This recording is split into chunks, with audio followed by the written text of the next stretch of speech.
Order the Hudson School District Board meeting. If we'd stand for the pledge of the flag. I pledge allegiance to the flag of the United States of America and to the republic for which it stands, one nation, under God, indivisible, with liberty and justice for all. Okay, we will start tonight with recognitions, and I'll send it over to Shannon. Okay, I think the plan is for administration and school board members to go down to the front row. And as they're making their way to the front row, I'll just introduce Ryan Delacroix and some of our cast members. They're here to give us a sneak peek of the high school musical Seussical. Good evening. My name is Ryan Delacroix, and I have the pleasure of directing this fall's musical Seussical. It is based on the works of Dr. Seuss. The story consists of the Cat in the Hat leading Horton the elephant, who finds a dust speck on a clover. So basically the through story is Horton Hears a Who, all set to this awesome, fun, crazy music. It's all our favorite Dr. Seuss characters shoved into a 2-hour show. I have some of my fellow lovely castmates, get out here kids, who are going to do a couple songs. Back on the piano is our lovely Carrie Heisler, who's one of our music directors. And then Jamie Pawbicki's up in the booth. So they have helped me prep an amazing show. Hi, boys and girls. So I have to run and do my real job, so I'm going to let them introduce themselves. Oh, hold on. Dates. The show dates are November 14th through the 23rd. We're going to have what's called Seuss Day on November 15th. It's a big old party for your kids to come in, meet the cast, do photos, have a little story time, build a craft. All of that information is available on the website, which is hudsonraiders.org. Rephrase that, www.hudsonraiders.org. Okay, now they can talk.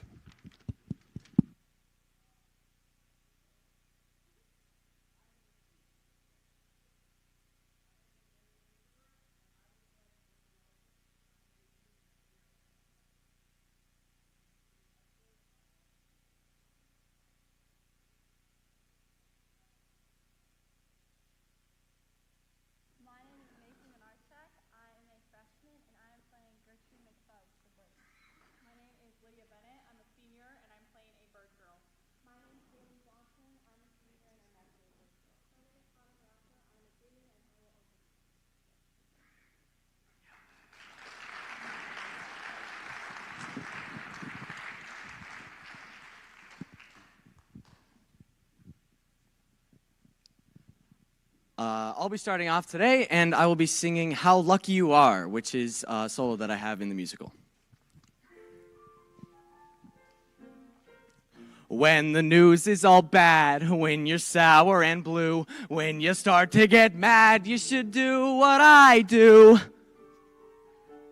Tell yourself how lucky you are. When your life's going wrong, when the fates are unkind, when you're limping along and get kicked from behind. Ooh, tell yourself how lucky you are. Why decry a cloudy sky, an empty purse, a crazy universe? My philosophy is simply things could be worse. So be happy you're here, think of life as a thrill, and if worse comes to worse, as we all know it will, thank your lucky star you've gotten this far. We're here in this beautiful theater, and you're in the first row. How lucky to be in the theater, more lucky than you know. You could have the luck of our hero, whose luck has been running low. For certain... Curtain! How lucky you are! How lucky, how lucky, how lucky you are!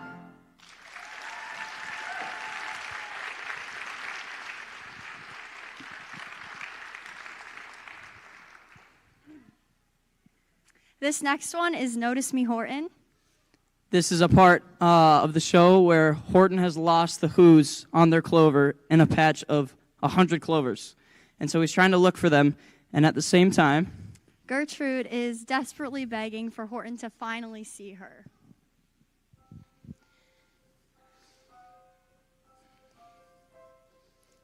It's taken all my courage to approach you, not to mention all my stamina to follow you across the hills and deserts. But I feel as if I'm ready to confess to you the feelings that I've hidden with great diligence and labor behind the facade of your odd little next-door neighbor. My eyes are too small, I have very large feet, and I'm not very proud of my pitiful tweet. But I've now got a tail that is something to see. 102, 103. Oh, notice me, Horton, feather by feather. This is your next door neighbor calling. Notice me, Horton, Horton together. We could be great. Oh, notice me, Horton, put down the clover. This is your next door neighbor calling. There's a new leaf. Your neighbor's turned over. Over and over, clover by clover. I was just a no one only yesterday. You showed up and showed me something more. Now I've become a someone who has someone to believe in and to be there for. I will not give up hope. I was hooked from the start when I noticed your kind and your powerful heart. So notice me, Horton. Oh, the world would be something new. Notice me, Horton. If they noticed a thing or two. Notice me, Horton. The way I notice you.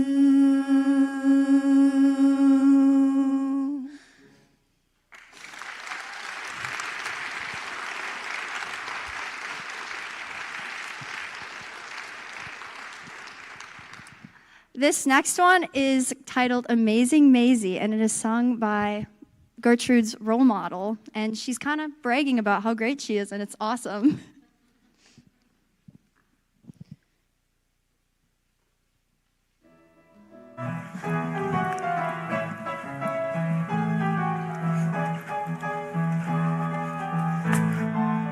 Poor little Gertrude. A sorry sight. I'm gonna take you under my wing, and baby, you'll be alright. I was once a plain little bird like you, kid. One pathetic feather was all I grew. I had nothing show-offish. What's a plain bird to do? And there's certainly nothing show-offish on you. Thank you, Maisie. Then I made a plan for my self-improvement. No more crumbs, I vowed I would have the cake. Yes, I went to the doctor. Dr. Date by the lake. Ow! And he told me what sort of a pill I should take. Now, I'm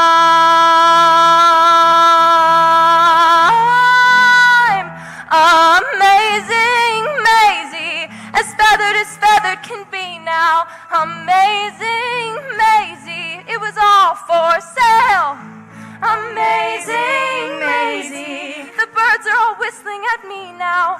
Amazing, Maisie, baby, that's my tale.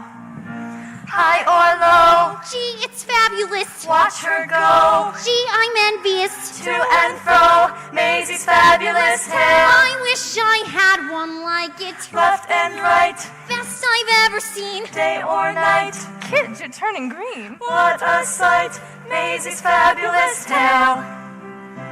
Get those pills. Get the pills. And you can have frills. Your Horton is certain to see. And you can be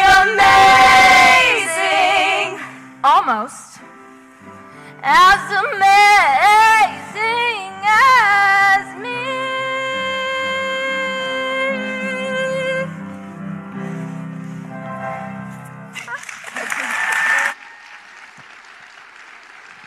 Thank you so much for watching.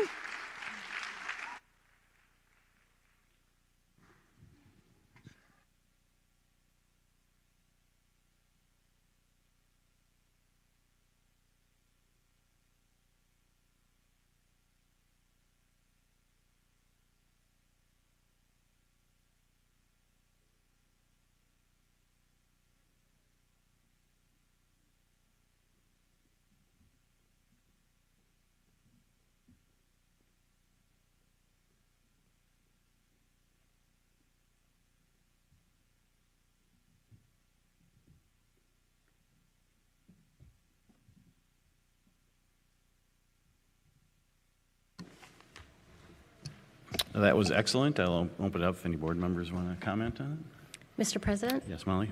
I am always just astounded that we have these kids that are so talented in our school district, and we're over a month away from opening night, and they already have that much down. They are so good. I could never do that. So congratulations, kiddos. I'm really looking forward to seeing it.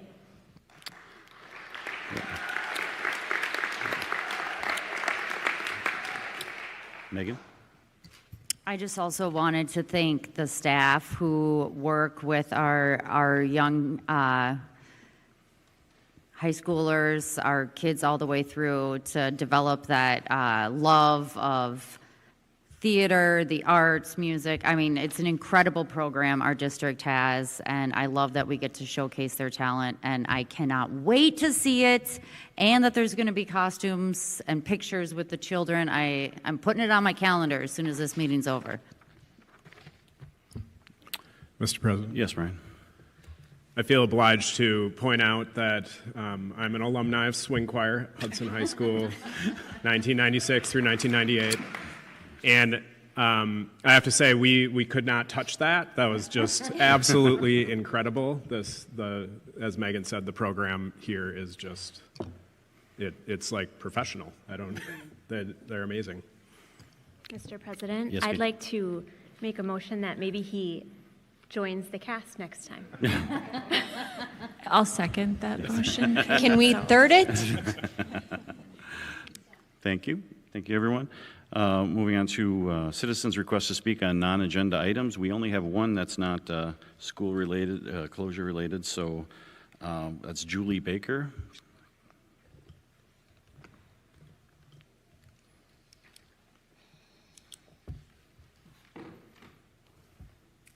Hi, my name is Julie Baker. I'm a parent that lives here in Hudson.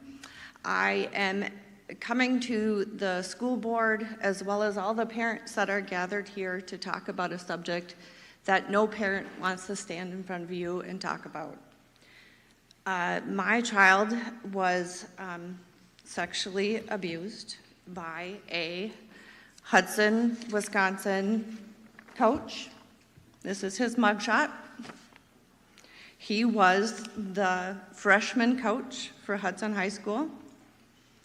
There have also been many other students and children that have been affected by people that have access to our children here in Hudson. Not only just recently, I'm sure those parents are not wanting to speak up at this time. They are probably going through a tumultuous amount of emotions and not even knowing how to process what they're going through. It has been 8 years for me. This perpetrator, once again, look at his face. He will be out fall of 2027. He has kids in the district and a wife that supports him. I want you to remember his face. Do not let your children around this person. I'm asking the school board, what are they doing to ensure our children's safety? What type of training are you giving to the teachers, the students, and any other member from the community at large that comes in and is interactive with our children. I ask that you take a tough stand. Enough is enough for our children. Enough is enough. I ask that you look at rule number 860, especially subsection, let me get this for you, B, part A, where it allows registered sex offenders to come into the schools with one notification to the superintendent as long as they have children in the school. This will be an issue for this school district fall of 2027. Thank you for your time. Thank you, parents.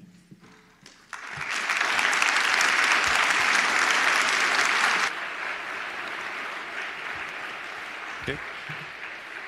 Starting with reports, we have high school advisory update with Tara. That would be me. Or Shannon. Yeah. So as my folks make their way up, I recently had the opportunity to hear about the wonderful things that are happening at High School Advisory, and I thought that it would be worth the board and the public hearing about those cool things too. So we have Mike Ballard and Andrea Sorensen here to tell us about that.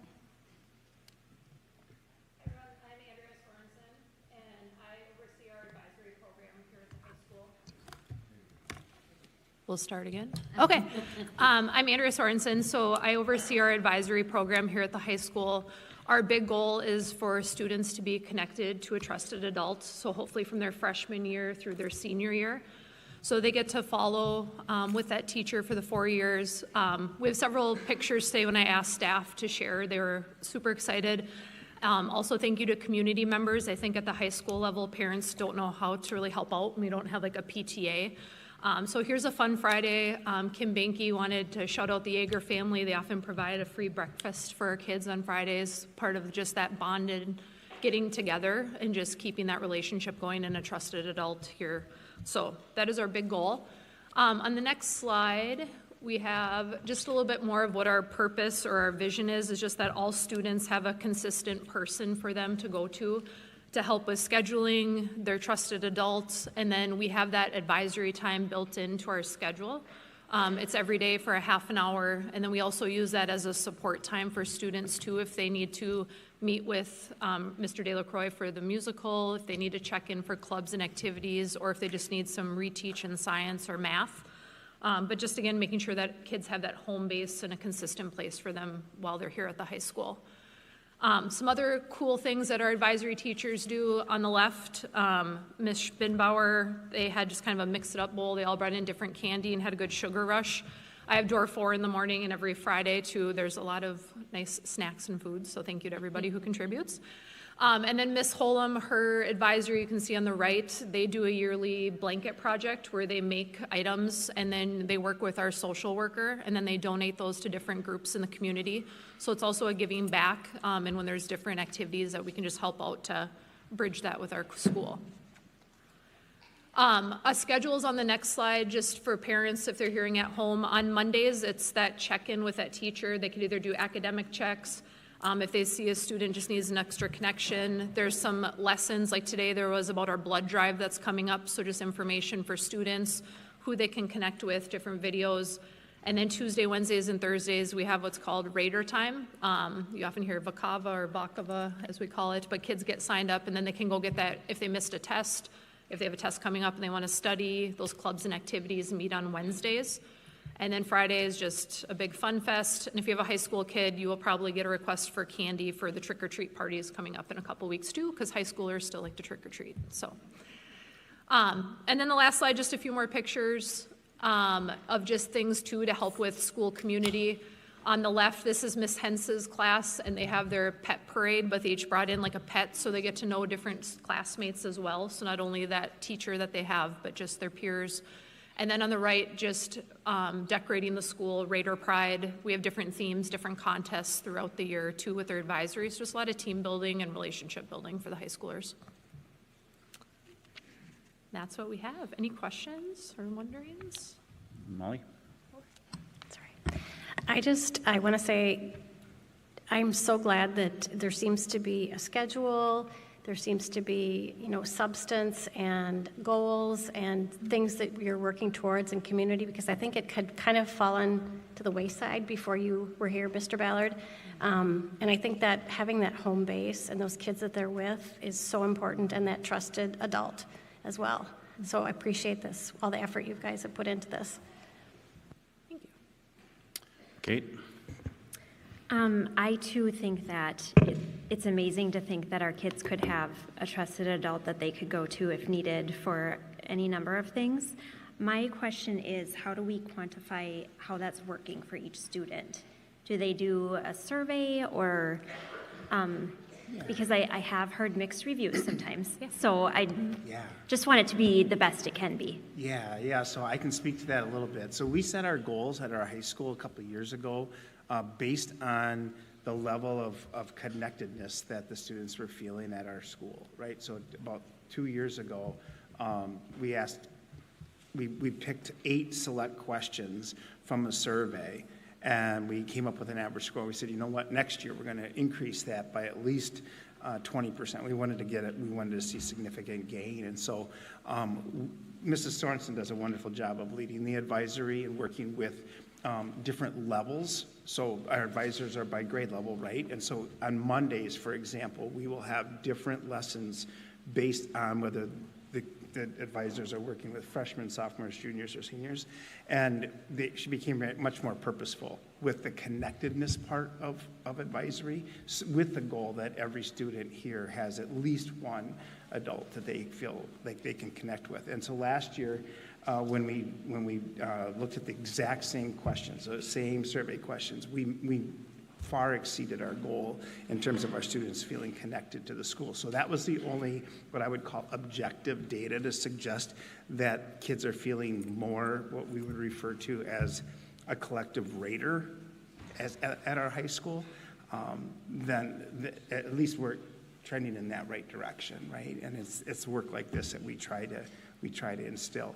It is, though, to be fair, Kate, it does take a little bit for the kids to kind of own it, right? So Monday or Tuesday, Wednesday, Thursday, there's a lot of choice involved. You can choose to stay in your advisory and kind of just hang out and talk with friends or play games, or you can choose to go participate in a club or an advisory meeting, or you can choose to go see a teacher that you might need some support with. So there is a lot of student choice there, and sometimes if they don't take advantage of that routinely, advisory can kind of be a little bit more boring, if you will, for those kids. Yeah. I say too, we do the survey in the fall and then the spring, so then we get the comparison too of how much it's grown. So that we've done that the last 2 years. Yeah. Mm-hmm. Anyone else? Okay. Thank you.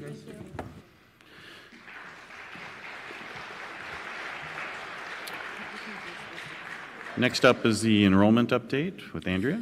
Okay, so we've done this a lot over the last several months, and what you'll see with the October 2026 update in terms of elementary is that we've only varied a couple kiddos from September update.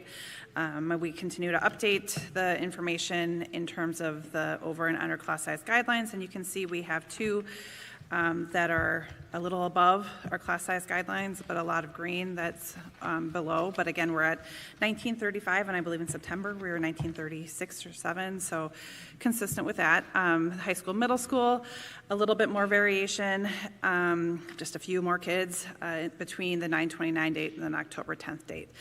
Down or up at the middle school by 1 and down a couple at the high school. So not anything significant, but just a continuing update.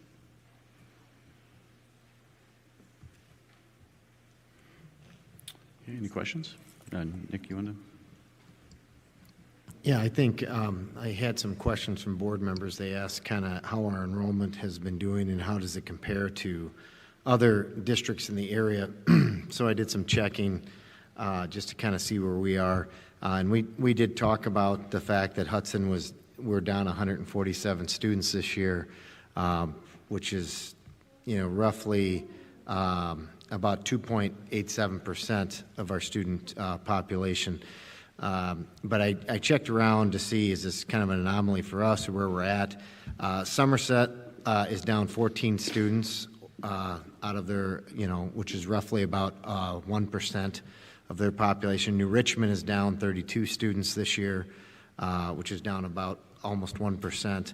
River Falls is down 61 students this year, which is about 1.75%.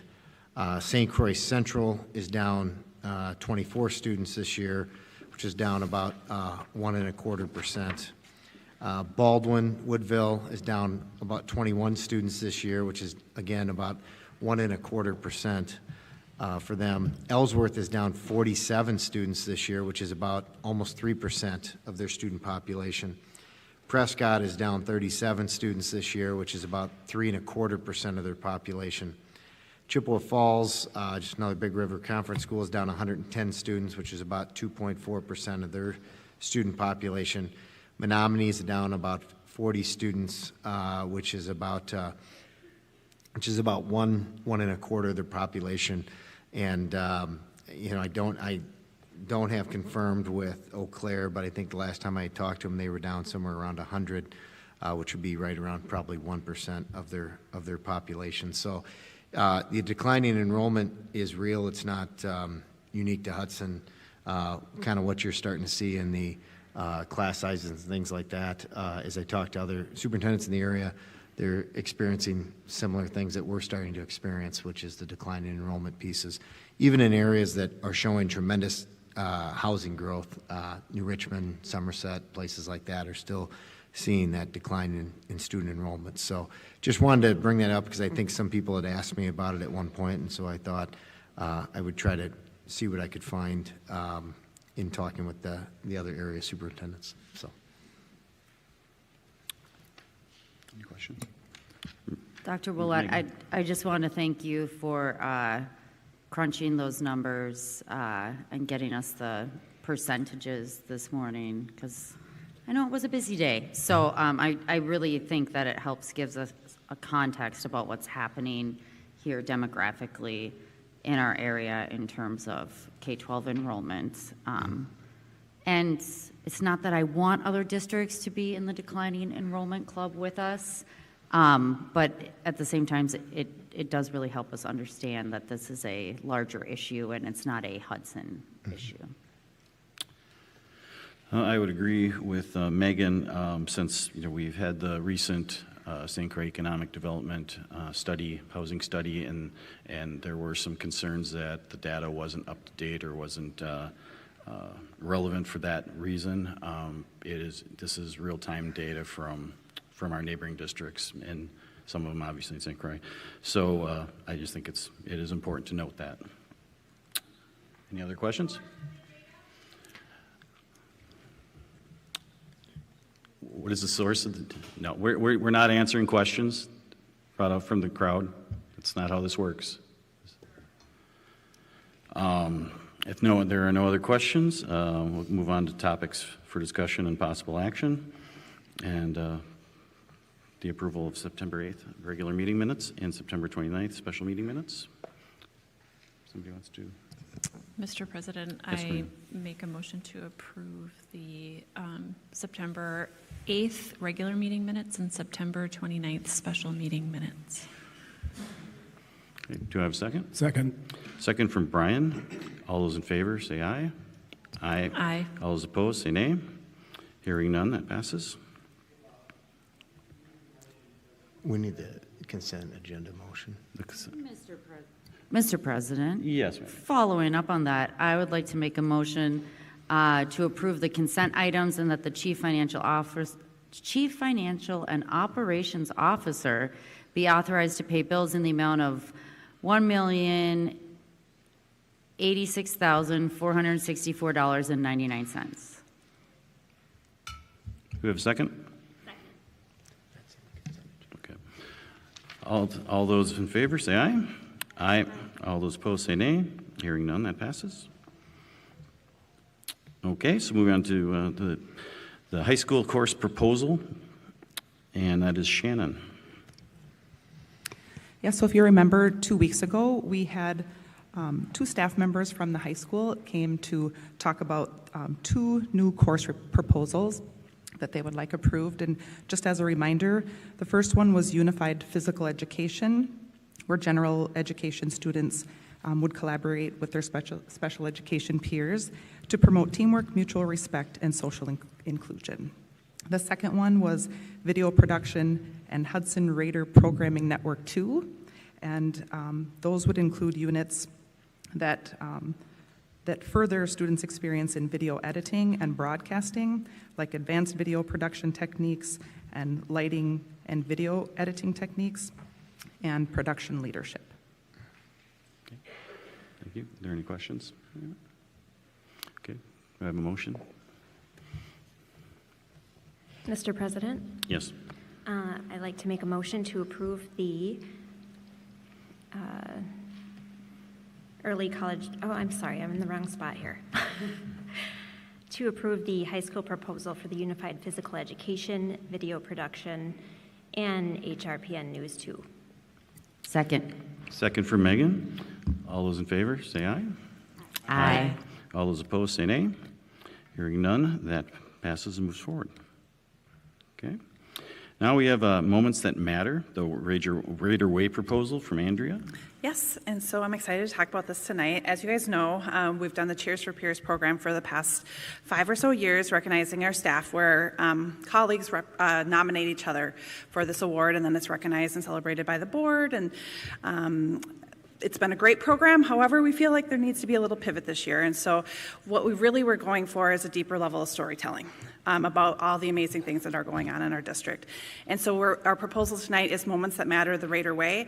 Really, we want to have more quarterly stories, developed stories about staff members that really tell powerful stories that we can share with the school board at the meeting, and it really can be submitted by anybody in the school community, whether it's staff, students, parents, guardians, volunteers, visitors, identifying staff who've made a difference in some way. So we're going to have lots of different ways to submit those stories. And then after that, our plan is to bring it back and do some interviews of staff, of their supervisors, so we can build upon the story that was initially shared and then have a more robust story developed through that process that we can bring to you guys. Then also link it back to our new strategic plan and some of the goals of supporting our staff and the well-being of both students and staff. That's a big part of the new strategic plan. And then beyond that, the recognition ripple. I love this part where it's really the idea of where does it go from here, right? Like, how does this matter? How does this relate back to all of us? And again, just celebrating all the amazing things that our staff does in a little different way. So that's the proposal that I'm bringing to the board tonight. Erin? I love it. Good job. Thank you. Any other comments? I'm sure you miss Cheers for Peers going forward. That was... Yes, I know you guys really enjoy when I talk really, really fast and celebrate the staff, but I want to take a little bit more time and dive into some of those stories and share some of the fun things and amazing connections that our staff make with our kids. Kate? I am really excited to hear the first one because I know there's so many amazing stories in every facet of our schools, and we don't always get to hear about it. So I think it'll be really exciting to learn about those stories. Okay, Maria? Mr. President, Andrea, I just wanted to say I love this proposal so much. I actually brought it up at work because we were talking about how to do more connectedness at work. We all work virtually, and it just translated so beautifully. So I loved your idea. Works in many settings, and I think we'll have some ripple effects. Thank you. I'm excited to bring it forward. Okay, Erin? I can't hear Maria. I'm sorry, what? When you talk, can you make sure your mouth's closer to the mic? We can't hear you over here. I don't know if it's the sound system. Oh, okay, sorry. I want to make sure you're heard. Okay, thanks a lot, Andrea. Appreciate that. Moving on to the... Do you need a motion, Mr. President? Oh, yes. Okay, we all love it, that's for sure. So I would love to make a motion to approve the Moments That Matter, the Right Away proposal. Megan is recognized, and Second. second for Molly. All those in favor, say aye. Aye. Aye. All those opposed, say nay. Congratulations. Let's move forward. Okay. So now we're moving on to long-term facility planning and possible school closure discussion. And we have 41 citizens requesting to speak. So we are holding it to 2 minutes. It's going to be a while. We may have to take a break and somewhere in here, but we are certainly willing to hear public comment. And I will read the statement. Public comment is for input only. It is not a question and answer session, time for debate, or a dialogue session. Members of the school board will not respond directly to public comments that are made at this meeting. No specific action will be taken at this meeting in response to comments that are made or issues that are raised. During the public comment period, if the board determines that action is appropriate, the action will occur at a future board meeting. A district representative may follow up with you after the meeting. The board chair will recognize one speaker at a time. Only those speakers who are recognized will be permitted to speak. Individuals who interfere with or interrupt speakers, the board, or the proceedings may be directed to leave. Personal attacks on any individual, including any other speaker, during the public comment session are unacceptable, as are obscenities or profanity. Persistence in making such remarks will end the individual's opportunity to address the board and may result in the individual being directed to leave. I would like to remind everyone, I know this is emotional, but we please keep, applause,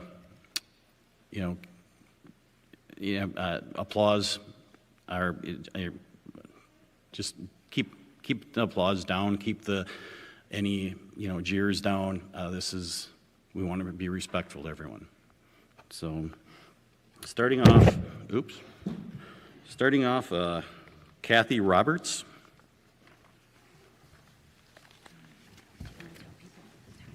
There's a timer on the front screen right there that will start with 2 minutes and it will count down to 0, I believe.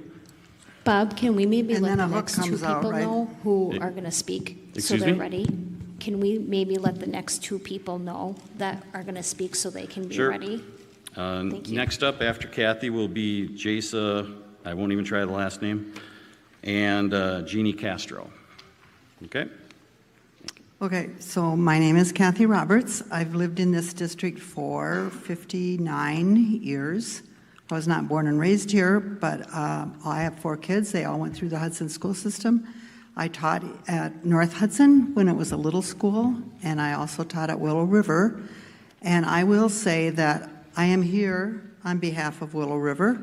It is an emotional event for me to be at that school and see it still working well. I did write some things out. I'm leaving some money things out, but I will be back to talk to you again about some issues that I think are really important that the public needs to know about. But after Willow River Elementary School took over the middle school, and before that, the high school, this community supported a $7 million referendum to update the building. I was there when they were bringing in the cement in wheelbarrows to make the terrazzo floors. So I've been there since the ground up. And not 1919, obviously, but I am very engaged in that school. We were told by the engineers that this building was built better than any of the new buildings that were in construction. That space has become a gathering for school, the neighborhood, and the community. It is a fabulous space and a fabulous staff. And now I'm going to skip some of the parts, but they're important. Anyway, in the last referendum, which just passed, the board gave some additional funding. I know it was for building, but it is also hoping to delay some support for public education in the legislature. So to make school closings and increasing transportation obviously is going to happen when you start moving a lot of kids around. It's going to increase. This is not the decision, the solution now. We need to support and elect people that support public education, both on the Board of Education and our state and county representatives. So please hold off on an important vote this time. Thank you. Thank you, Kathy.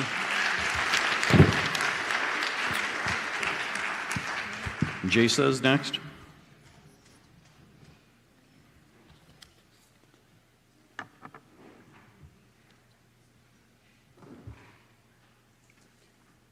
Good evening, board members. My name is Jasa Riemann-Schneider, and I'm a proud Holton mom.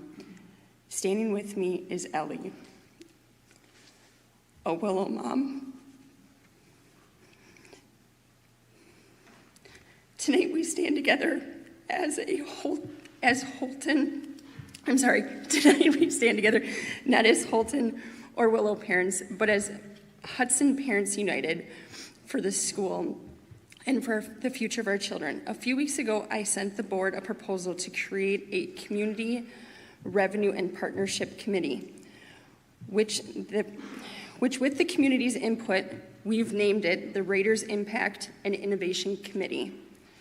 The goal is simple: give the community a seat at the table to bring forward creative, proven solutions to generate new revenue. Districts across Wisconsin and the country are already doing this through naming rights, sponsorships, solar partnerships, and more. Hudson has not tried this yet, but we can.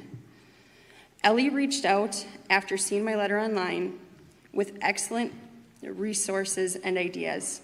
She represents one of many parents who want to stand up.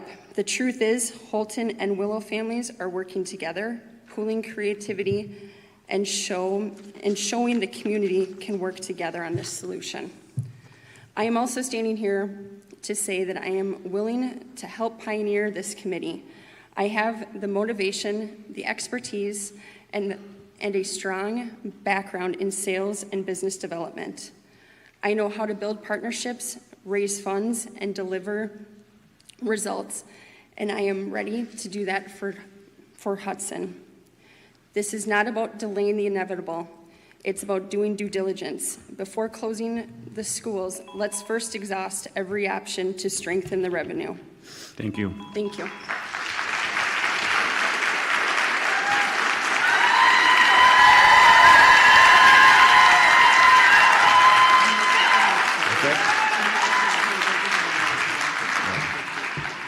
Jeannie Castro is next, and the next two are Emily Alms and Debbie Alms. So, Jeannie. Hi, my name is Jeannie Castro, and I'm a mom of a family of 4 kids that attended Willow River Elementary School. And every day we walk to school with our dog Schmitty.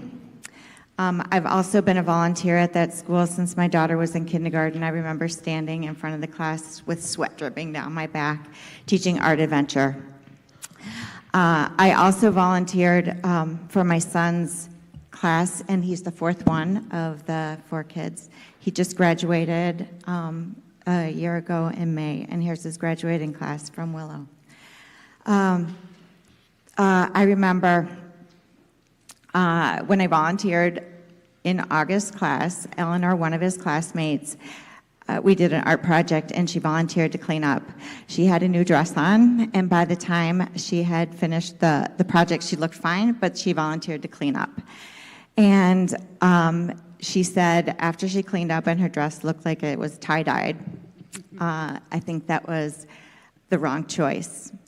And I think that this is the wrong choice. I understand we have a lot of decisions to make, and the budget is not good.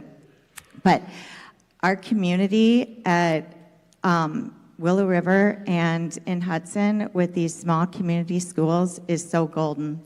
And it's something that cannot be replaced. By closing either one of these schools, it really just destroys community. I was at Willow this morning, and the teachers there can't even, Lisa Plackner was my son Paco's 2nd grade teacher, and now he is 28. She's still teaching there. And she can't, we have such a strong community and family of teachers and friends built around this school and community that as a parent, I can't let go, and the teachers really have a hard time. Too hard to even come tonight. So I plea with the other parents that stand strong about this school that we do exhaust other options before closing any schools. Thank you, Jeannie. Emily Alms.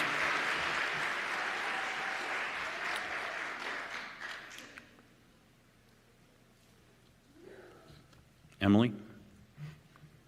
Hi, my name is Emily Alms. I am a senior at Hudson High School this year. I am here today to talk about my personal experience and tell this board and my community the impact Holton School had on me and my education. As I have become older, I have realized the many benefits of going to Holton. An example of what I appreciate about going to Holton is the opportunity we had to be hands-on with our learning, like our garden club. I look back and I am so grateful I got to try so many leadership opportunities, which I may not have had if there were like 6 or 7 sections in my grade, like at larger schools. I have further developed leadership skills by being a Hudson varsity cheerleader for 4 years. I believe I began this confidence with my leadership I learned at Holton.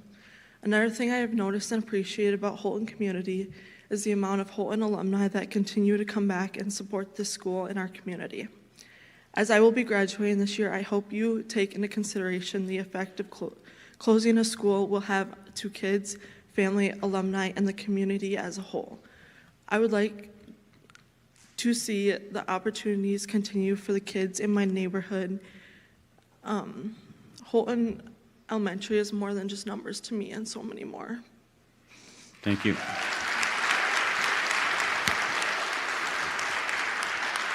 Next up is Debbie Ohms, and the next 2 people are Jan Gavin and Danielle Sampson. Hi, my name is Debbie Ohms, and my children went to Holton. You just heard from my youngest, who's a senior now. A school board's place is to provide governance and oversight, ensuring schools reflect community value and meet the educational needs of the students. I commend the Hudson School Board on a job so well done over recent decades. We have a room full of people here that are asking you to not close our schools. This is the result of an excellent job that you've done. Thank you.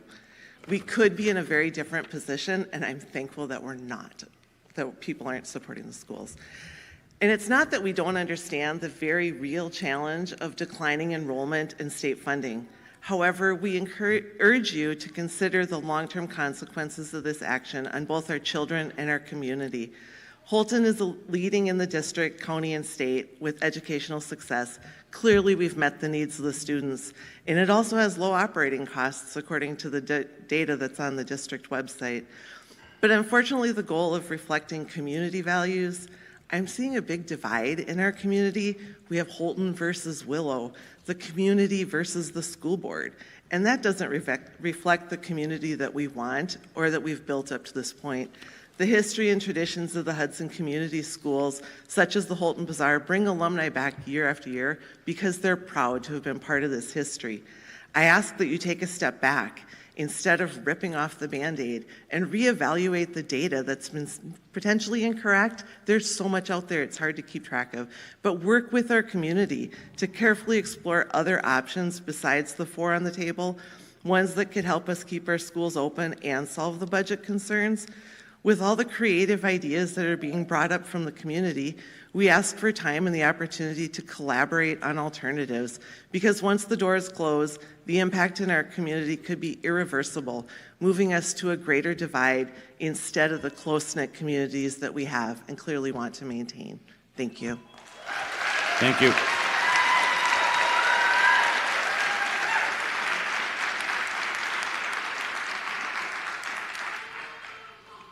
Dear School Board, tonight, if the decision you make is to close elementary schools, you will be permanently changing the way we educate our youngest learners. And although the focus has been primarily on finances, what's been missing, in my opinion, in this discussion is what is best for our youngest learners. Tonight, I'm here for them. I care very much that our schools are set up for their success.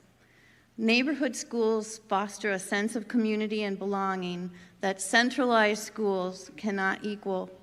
In neighborhood schools, kids are able to attend the school where they live. Teachers, students, and parents are better able to build relationships with each other that foster learning for all the students in the building. Schools closer to home allow parents to easily become involved in their child's education. Studies have shown that in this type of school, learners achieve higher scores in reading and math. All of us have a duty to prioritize this type of learning experience for our beginning learners so they thrive. I've heard this board say that kids are resilient and will adapt if schools close. But what's not said is that we adults set up the situations for them. They have no choice but to adapt to what adults decide. Resilient does not mean unaffected. If 2 schools close, students from Holton and Willow will be asked to adapt to longer bus rides, bringing them fatigue from a longer school day and less time with family. Adapt to leaving their neighborhoods to attend school. It will become harder for them to meet friends from their neighborhoods. Closing schools or redrawing boundaries breaks apart friendships, disrupts academics, and removes community supports. That is not what is best for kids. Thank you.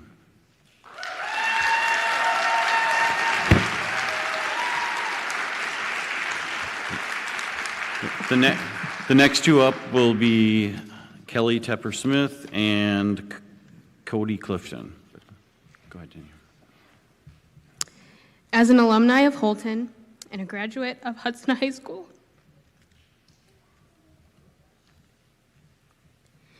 I am one of the caring and contributing community members this district has dedicated to develop. First, I'm also in support of a community committee to find ways to keep our schools open. Give us this chance. You have nothing to lose and everything to gain. Next, there are known errors in your projected staffing scenarios document. Friday morning, I emailed the superintendent about the incorrect capacity listed for option 1. He said it would be fixed, and as of this morning, it was. Thank you for that correction. Friday afternoon, I emailed the board about the first error, encouraged them to double check all the numbers, and informed them of a second incorrect capacity number I had found. As of 6 p.m. tonight, that one still has not been addressed. This document has been circulating since July, and those errors went unnoticed until now. These figures make up 93% of Willow and 97% of Holton's projected cost savings. These aren't small mistakes. They go to the heart of the cost savings story driving this decision. I have 4 questions tonight. First, if these errors were missed, what else in this data might be wrong? Second, can each of the board members explain how the FTE calculations were done, how they translate into dollars saved, and why positions fluctuate among the options? Third, how accurate can these numbers be? We've been told a boundary study won't happen until after the vote is made. Fourth, can each of you say that you understand and have verified all of these numbers? If the public is finding errors before you did, it's only right that the board commit to review and verify every number before voting. Casting a vote without confirming the accuracy of this data is a breach of your responsibility. Each board member must be able to say confidently that you've personally reviewed and verified this data.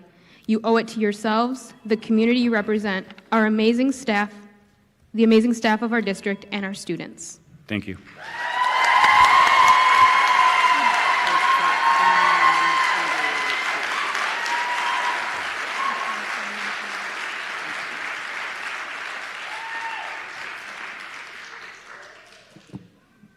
Good evening. My name is Kelly Topper-Smith, and this is Juniper. She's a first grader over at Holton Elementary. Over the last several months, the community has spoken out in support of our elementary schools. We have asked and pleaded that the board pump the brakes on this decision that will damage our schools and our students' abilities to learn and excel. It has come to light that some of the reports have inaccurate information that's been provided to the board and the community. It is imperative that all of the reports be 100% accurate and distributed with enough time that the board and the community to check their accuracy. This has not been done. I am humbly asking that the board vote at the minimum to keep Holton open, ideally to make a motion to keep both schools open, to work with the community to fund our schools that are vital to our families, our neighborhoods, and most importantly, our children. If you cannot find it in your conscience to keep Holton open, I ask that the vote be tabled for 2 years to allow the community to work with the board to find alternative means to fund this budget deficit. Thank you. Thank you. Next is Cody Clifton. The next 2 after Cody will be Andy Reimerschneider and Kristen Kessler. Cody. Hi, my name is Cody Clifton. I am a Holton parent, and I also have 4 kids at the middle school. I want to just say something that I think gets glossed over a lot, and that it's that you, as the board, and all of our schools are here to provide a service to the community. I hear all sorts of things about balancing the budget and cramming kids into 98% packed schools. That doesn't sound like a service, that sounds like a disservice. I don't appreciate it. I lost my wife to a drunk driver 3 years ago, and the services that Holton Elementary provided to me, my family, my kids, were paramount in us getting through that. We're still working on it. If you guys just keep looking at numbers, you're missing the entire point. Look at all the people in this room. This is on a Monday night. It's inconvenient for anybody to be here. It's on a night when other things are happening, conferences are happening. All of these people felt it important enough to show up. It's egregious that you guys are talking about taking away services that are only going to make more terrible things happen in our community. Once you stop educating children, more things like drunk drivers out on the road, that's just a result. So I definitely urge you to think about this in not a logical manner, because that's what you guys seem to have been doing, and it's getting you to the wrong places. Thank you.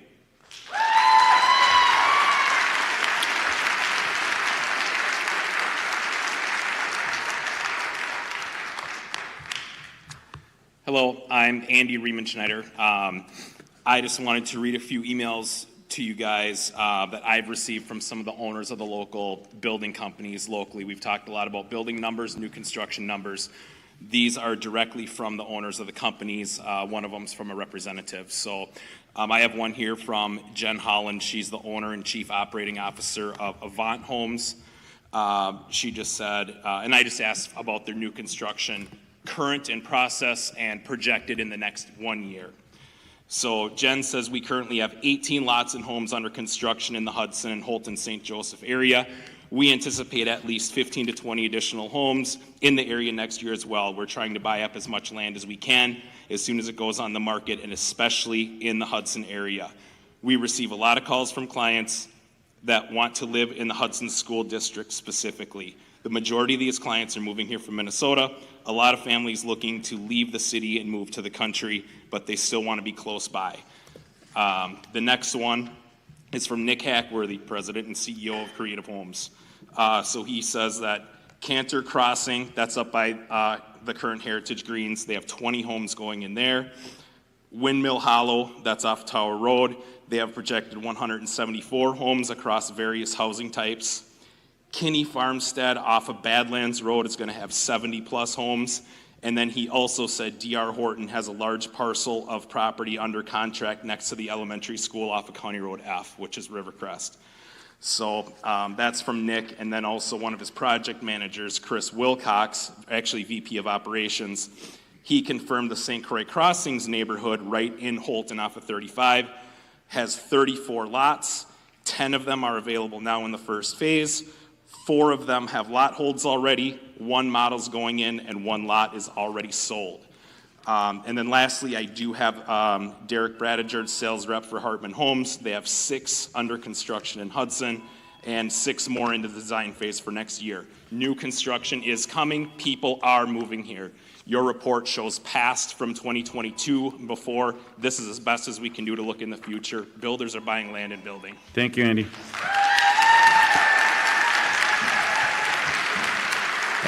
After Kristen, it'll be Teresa Johnson and Martha Dendorf. Good evening. Budget and enrollment projections led to the board's decision in August to close 1 elementary school. I caution the board that closing 2 schools will not be better overall for the district. Closing a second school may save up to $1.3 million a year, but the costs that offset this savings are not negligible.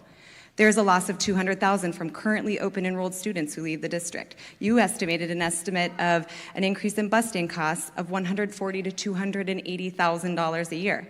This reduces savings to under $1 million a year. It would only take 40 students leaving the district to reduce this to under $500,000 of savings per year. We've talked about class sizes moving toward the top of district guidelines, hundreds of students from all elementary schools being moved when boundaries are redrawn, the loss of thriving community school for the St. Joseph area. A board member recently said, "Putting these together leaves me unsure whether the savings is worth the permanent cost of closure." Tonight, you have the ability to shape the future of Hudson schools. You can be responsible, meet the budget, and protect the future of the Hudson schools by voting to close one at a time. There are benefits to this option. We will meet the budget for now. The community can see you are listening to us, and you maintain our support for the schools and future referendums. We were and will be essential to getting future referendums passed. It allows the board and community to see the impact of a school closure on the budget, on students, on staff, on enrollment. It prevents an expedited disenrollment in the district. It appeases families by allowing them to keep their current school through an in-district open enrollment. It allows us to see what we get for the UU property. It allows us to monitor the demographic and growth in the UU property and the town of St. Joseph. It will allow the community to process and be ready to close a second school in the next 2 to 3 years if needed based on evidence. If there is evidence, we will support you in the decision and the process will be smoother. You were elected to be on this board at this time, and you have the opportunity to shape the future of the Hudson schools. I encourage you to listen to the community that elected you to be our voice and our vote. We are asking you to take a reasonable approach and close one school at a time. Thank you, Kristen.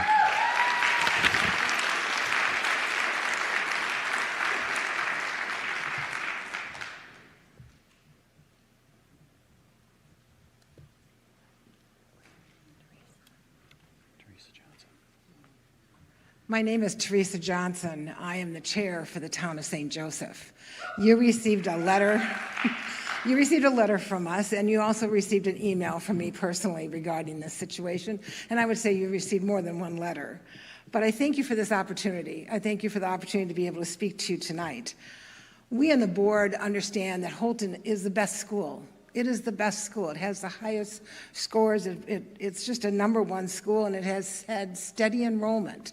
Why does it have steady enrollment? Because the town of St. Joseph has over 2,200 acres in the town, in this school district. People move there to be in this school district and be in that school. I just talked to a family not too long ago that has bought a $200,000 lot, and they have 2 children in elementary school and 1 on the way. So it isn't that we are not selling to children. And if you take that 2,200 acres, even at 3-acre minimums, you're still looking at about 700 homes. You take 200 of those homes with 2 kids, that's 400 kids. Where are you going to put them? Holton is the place that you can put them because it has the room to expand. I also want you to be aware that our homes will lose value if we lose that school. That school makes our homes more valuable, therefore you get more taxes on that value of that home. We're the reason we're getting families, and the big reason is because of that school. We just built a new town hall, so I know how difficult these decisions are and this process is. But it took us 15 years to get there, and we felt strongly that we listened to everyone that had anything to say about it because it was their tax dollars. And when we built it, we did it with the least amount of impact on the residents. I understand those challenges. I ask you that you explore every single possibility before you close these schools, and especially before you close Holton, with its long-standing history and its contribution to our community. Thank you. Thank you.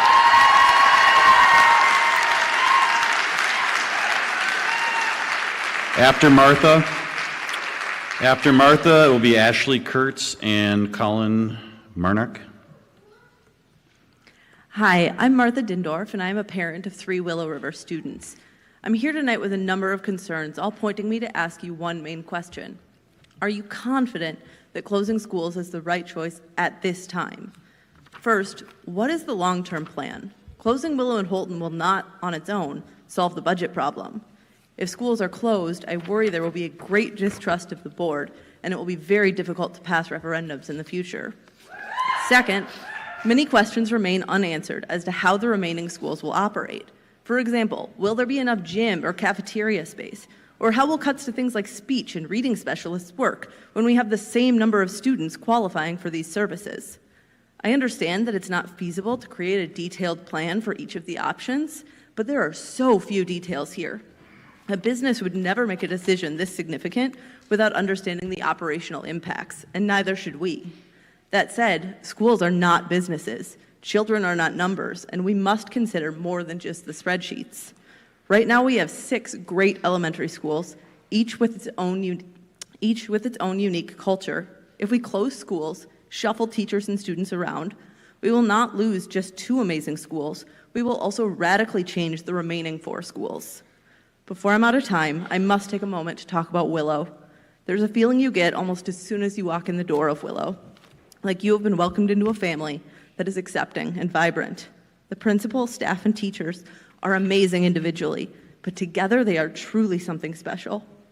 It is a school rich with traditions, family and neighborhood involvement, and a culture of inclusivity. The building is an important part of Hudson's history, and that adds to the student experience. Closing Willow would be a loss felt by many. To wrap up, closing schools should be the last option considered.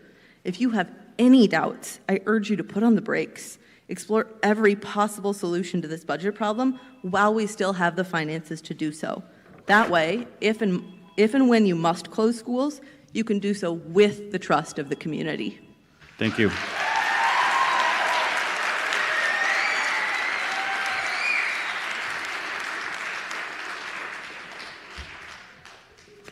Good evening.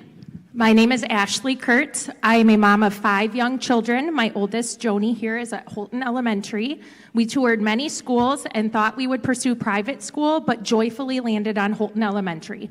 We have loved every moment. Holton has kept us in Hudson. It feels safe, secure, and like home. If Holton closes, we are one of 40 families that I am personally aware of considering leaving the district to go private or to homeschool.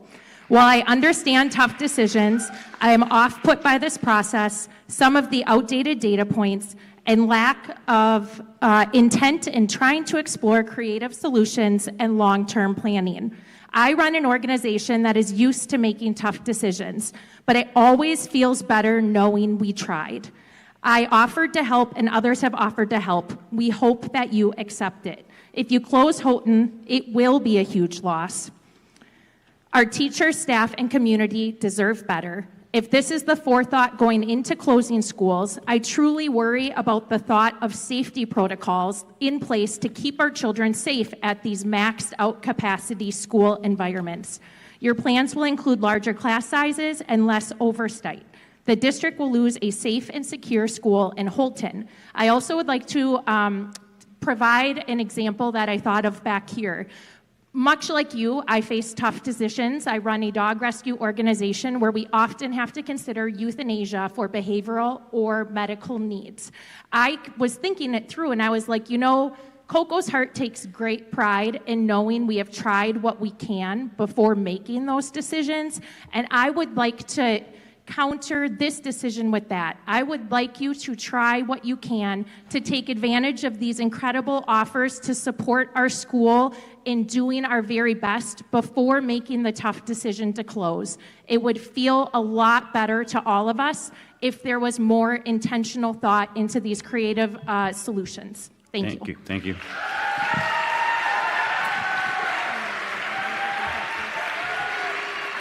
After Colin, it'll be Claire Carent and Annie Goldberg. You should all have the document that I'm about to read. The administration projects a $3.7 million in savings for closing 2 schools, but unused or padded budget lines offer alternative savings. These cuts and adjustments would exceed the $3.7 million target without layoffs, additional tax increases, or classroom cuts. There's a $20,000 budget line item that literally says blank. This overlook shows that the budget wasn't clearly read. There's another line item for new vehicles and equipment of $815,000 with $0 spent. Freeze this category, free up $776,000 allocated for new vehicles. Hudson doesn't need new vehicles. New computers, $293,000 budgeted, $0 spent. Previous years, 90% of this budget was spent to date. Free up and reprogram this $293,000. Hiring bonuses, $110,000 budgeted, $0 spent. Reprogram these idle funds. Number 5 and 6 are line items I'd like you to investigate. Purchase services, $18.3 million budgeted for non-itemized, unexplained personal services. This category has over $29 million unspent, and I would love for you to investigate the $18 million that is unidentified for personal services. Lastly, there's an $8.56 million that was transferred out of special education. It doesn't show where that money was transferred to. Wisconsin statute 6590 requires budgets to be itemized, all appropriation changes. I'm sure there's an innocent place where this went. It just doesn't show it in the budget. Lastly, it is public knowledge that Dr. Nick has applied and interviewed for multiple jobs during his time as Hudson superintendent. One can infer that he does not want this job. If you are going to make we're not going to allow personal attacks of district employees or board members. This is public information. If you are going to make heavy decisions based on closing schools, I believe that it should be made under different leadership. You should make decisions that leaders can live with and do not run away from. There are enough inconsistencies in this budget and the leadership that this board should pass a motion tonight to keep both schools open and search for more reasonable budget means ask you to of stop. covering Cut his future mic. gaps. We're done. Okay. All right. We are going to take a 10-minute recess. So if this type of behavior continues, we will not allow personal attacks against district employees or board members. We need to keep it professional.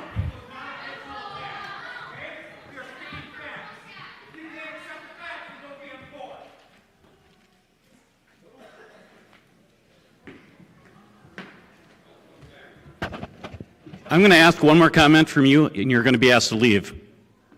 Okay?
If everyone could please join, take their seats, please.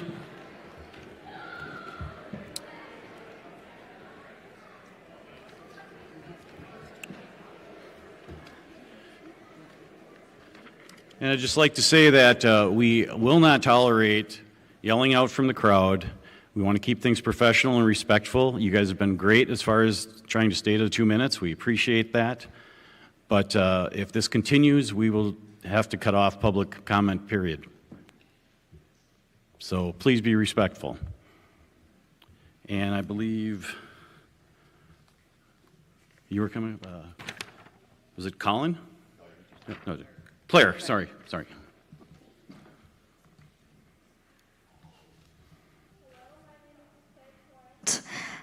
I'm from Holton Elementary in 5th grade. I love Holton. It's a really nice school, and I think you guys should keep it open. First, my dad was the first ever 5th grade class to ever go there. And if you close Holton, I might be the last. Remember, this is your legacy. Thank you. Thank you.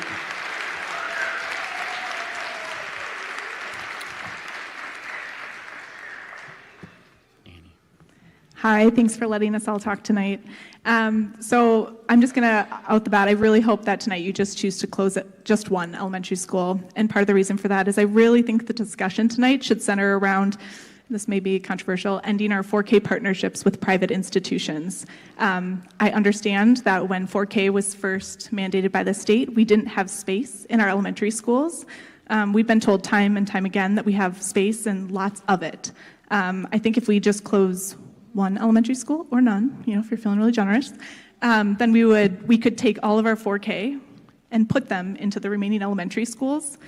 This does a few things. For those of you who don't know, state-funded 4K is offered at Trinity, St. Pat's, Bethel Highlands, the Giggle Factory, and 2 of our public elementary schools right now. And they're wonderful institutions, and they could still offer 4K, just not state-funded 4K. Part of the reason is transition's easier. I have talked to district staff, both former and current, and that transition from 4K to kindergarten is much smoother if that student attended 4K at the school they're going to be attending. The capture rate, we talk about it a lot. It stayed steady, which is fantastic, but we are losing students, even if a few, to Trinity and St. Pat's every year because students go to 4K at Trinity and St. Pat's. It would be an easy capture to take these students. Instead of going to Trinity, they go to EP, love EP, just like they love Trinity. Now they're going to kindergarten at EP, first, second, on and on. Transportation. We would no longer need to transport kids to Bethel Highlands, Giggle Factory, Trinity, St. Pat's. Also, there's been talk about centralized 4K site. I'm just going to tell you right now, our voters are not going to want to hear about new construction if you're going to close 2 schools tonight. That wouldn't need to happen. That would no longer need to be in the discussion. Thank you. Next up is Sarah Marnark, followed by Eleanor Alexander and Bryce Buckles.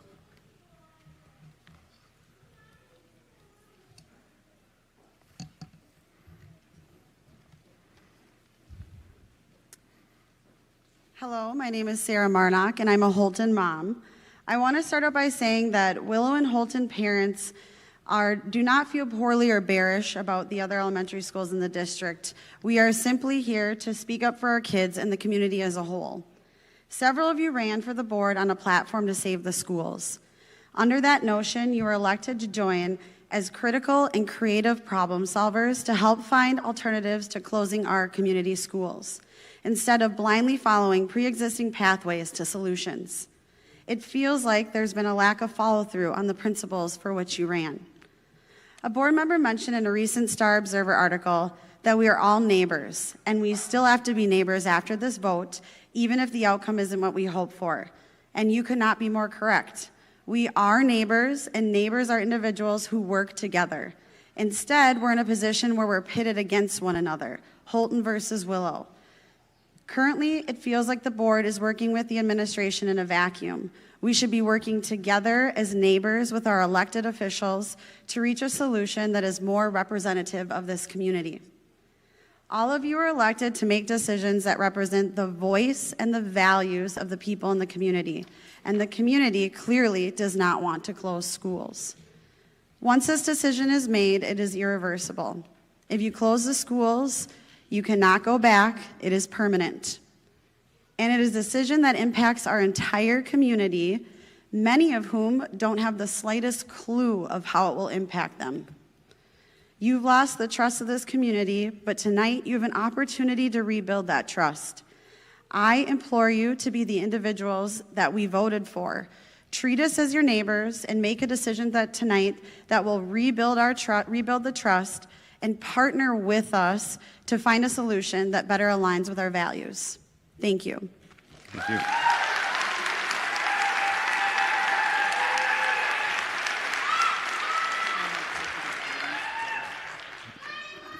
Eleanor Alexander.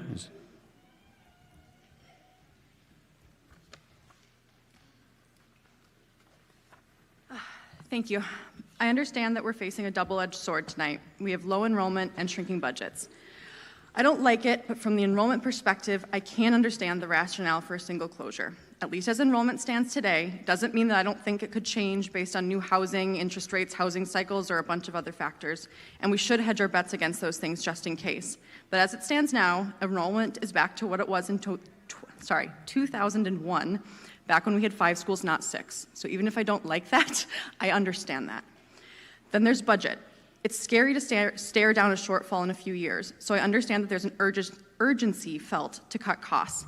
But we can't exclusively focus on the immediate savings that we may get from these closures.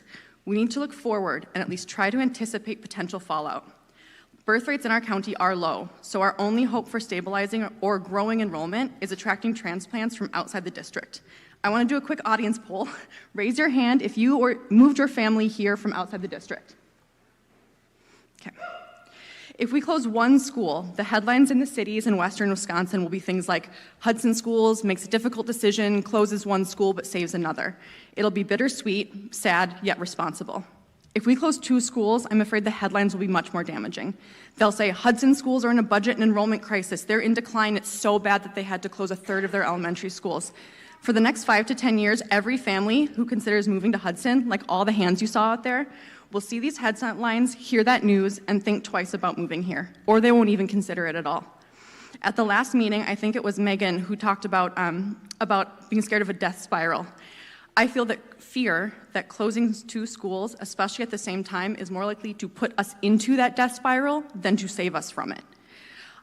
Even if it saves us a little bit more money today, is the fallout in 5 to 10 years going to be worth it, or will we look back and say that this is what sunk us? Especially with Willow or Holton potentially being eyed by private schools, but that's a whole other issue. Closing 1 school is heartbreaking, but I can see the prudence in it, but closing 2 seems like a very risky overcorrection. Thank you. Thank you.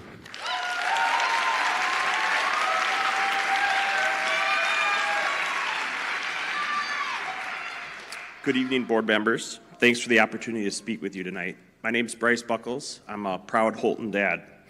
I'm here to speak on behalf of myself, my friend John Dolan, who could not be here tonight, hundreds of community members who care about our school. Like so many others, my wife and I built our home and started our family in St. Joseph, largely because of the reputation of Holton Elementary. We wanted our children to have an amazing experience in a small school when they didn't feel lost in the shuffle. Being a kid is harder now than it's ever been. Holton has made this easy. It's been way more than advertised. It's not that we don't feel other elementary schools couldn't provide a great experience, but this is our school, it's our community. The challenges facing the district are large, but I wanted to say I also support the idea of establishing a community committee to find solutions to keeping our neighborhood schools open and minimize closures. Today, Friends of Hudson Schools has more than 900 members, including some of the board members. Almost 400 of them, 40%, have joined since the decision to close schools was announced in August. During the same time, we've had more than 22,000 people view our social media platform to learn about the financial issues facing our schools. That's equivalent to most people in our entire community. I'm sharing this to let you know we are here and ready to support. You don't have to rush into making this decision alone without broad community trust and support. The budget model shared show a surplus through the next school year. You can take more time to gather more data, give community involvement a chance, and make the best decision in 1 year's time. There are thousands and thousands of people that have learned about the issue. Hundreds of them want to help and find a solution. Give us all a chance to be a part of that. We want to work with you and find creative ways to protect a crown jewel of our community, our neighborhood schools. All you need to do is give us a chance. We are here and ready. Thank you.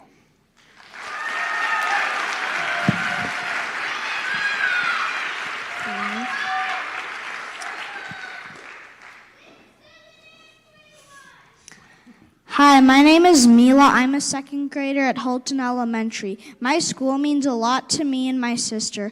I love my teachers, my friends, and learning new things every day. Please don't close our school. It feels safe and happy there. If you close our school, I won't be able to see my friends every day, and that makes me sad. We do all school skate and garden club. Think of us kids, please. Thanks for listening. Thank you. I think my wife was next. She had to go get our other kid, so she'll be passing. Please, no calling out from the audience.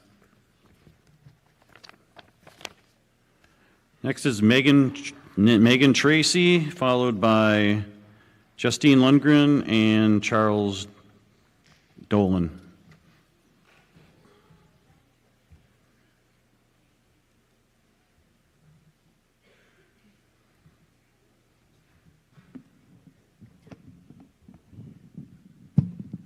My name is Megan Tracy. I'm a Holton mom and Hudson alum. I want to start by acknowledging how difficult the decision before you is, and it is one that we know you don't take lightly.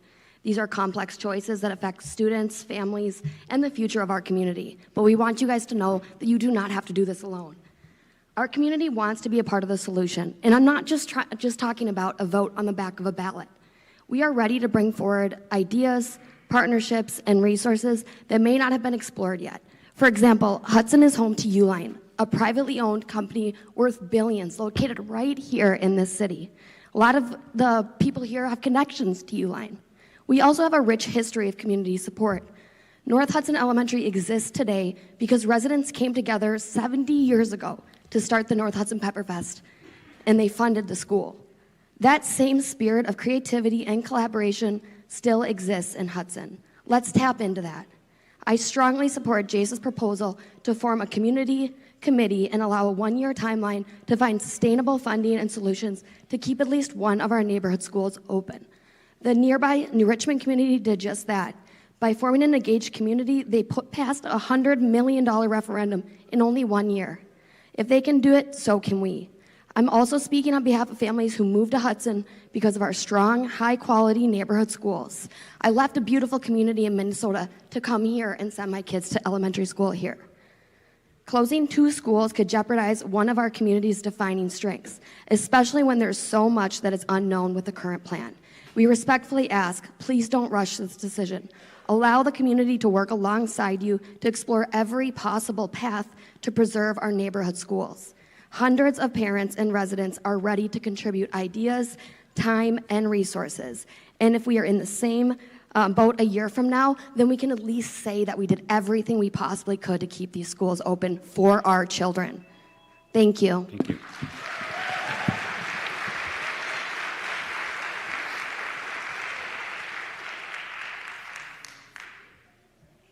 Justine Lundgren. Hi there. Just us again.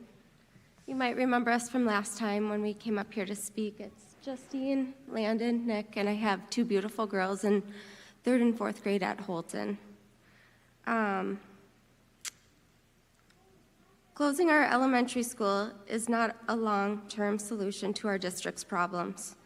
We are surrounded today by parents and a community that are more than willing to work for our beloved elementary schools in finding long-term solutions to our district's challenges. Why are you not embracing that? We're so fortunate to have a community that cares so deeply. I'm pleading with you to keep Holton open, which has me both disturbed and disappointed that you're supposed to be representing us. So here's my brave kindergartner.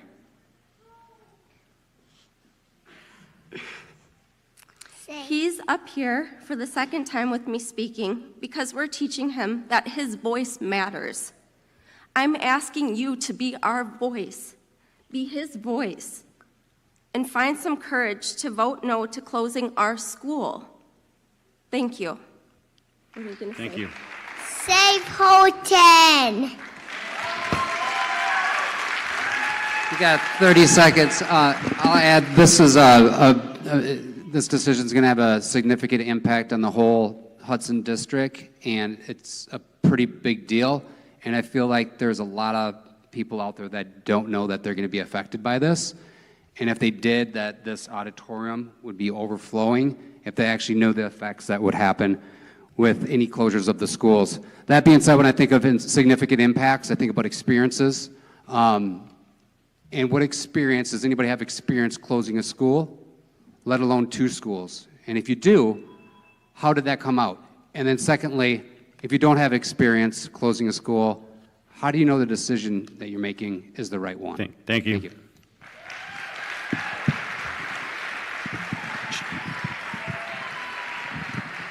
Charles Dolan, followed by Ann Foss and Carrie Trice. Good evening. My name is Charles Dolan. You might recognize me from my time as the weatherman at Hudson Elementary. I'm now a seventh grader at the middle school, and I'm here because I wanted to ask you to keep Hudson open. I went to Hudson from 1st to 5th grade, and I loved everything about my time there. The Gaga Pit, Hawk Talk, Kite Day, Prairie Fire Theater, being able to be there with my brother and sister. Now my younger sister and brother both go there, and we get to share stories and memories and they tell me what's still going on at the school. I really want my youngest sister, Rory, to go there next year too. There's so many things I love about Hudson, and I don't want her to miss any of them. If it's closed, we'll never be able to share stories about the same school. I really like the idea I've heard from other people who have spoken tonight about giving parents a chance to raise money and find a way to keep the school open. Sounds like a great idea to me, and I'm ready and willing to help out. Just please give me the chance to do that. Thank you.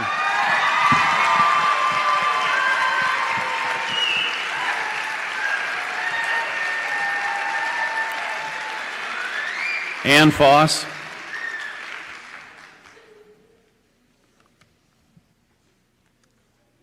Hello, my name's Ann Foss. I'm the parent of 3 children that have attended or are currently attending Hudson Elementary.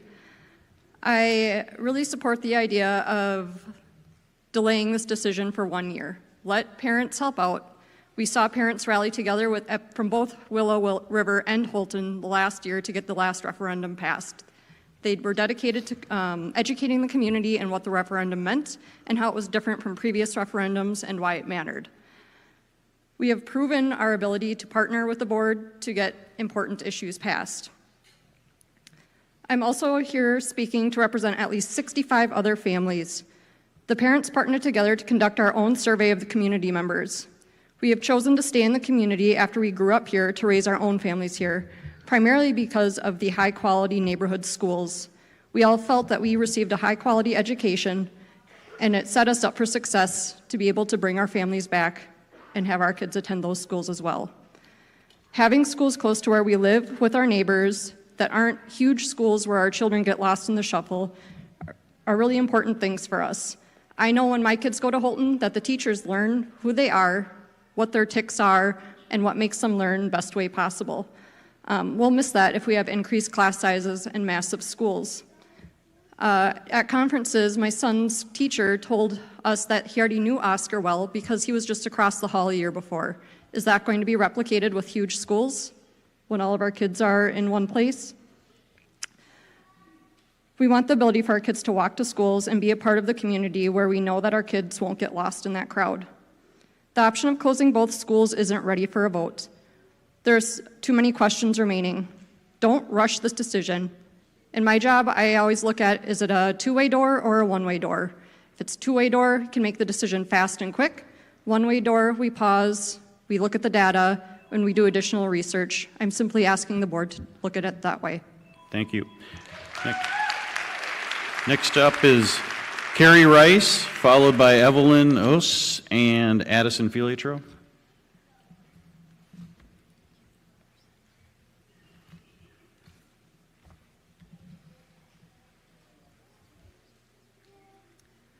Good evening. My name is Carrie Rice. I believe in public schools.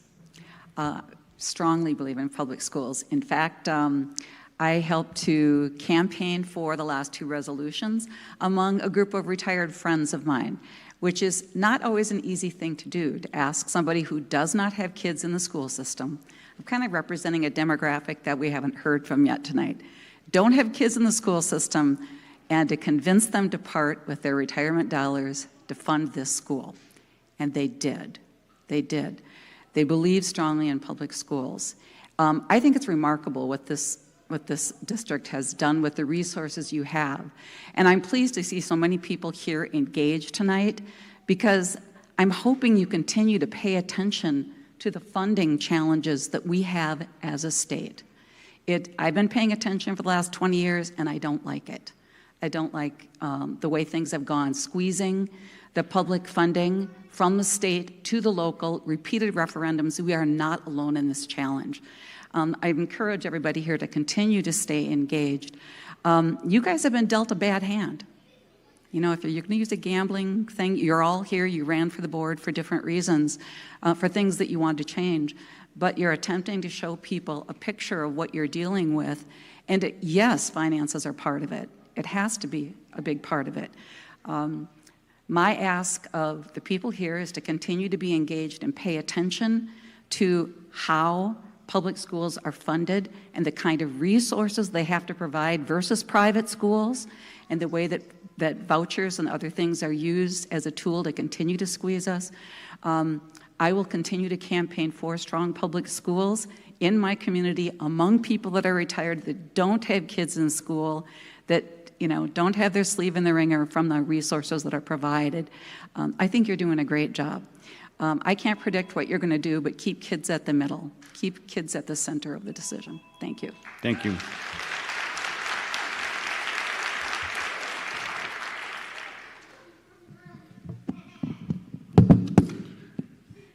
Hello, my name is Evie, and I'm a 4th grader at Holton. I want you to keep Holton open because Holton is one of the smallest schools, and I like that.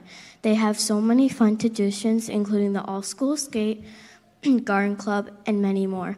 I would like to keep Holton open because it's my school, and I love it very much.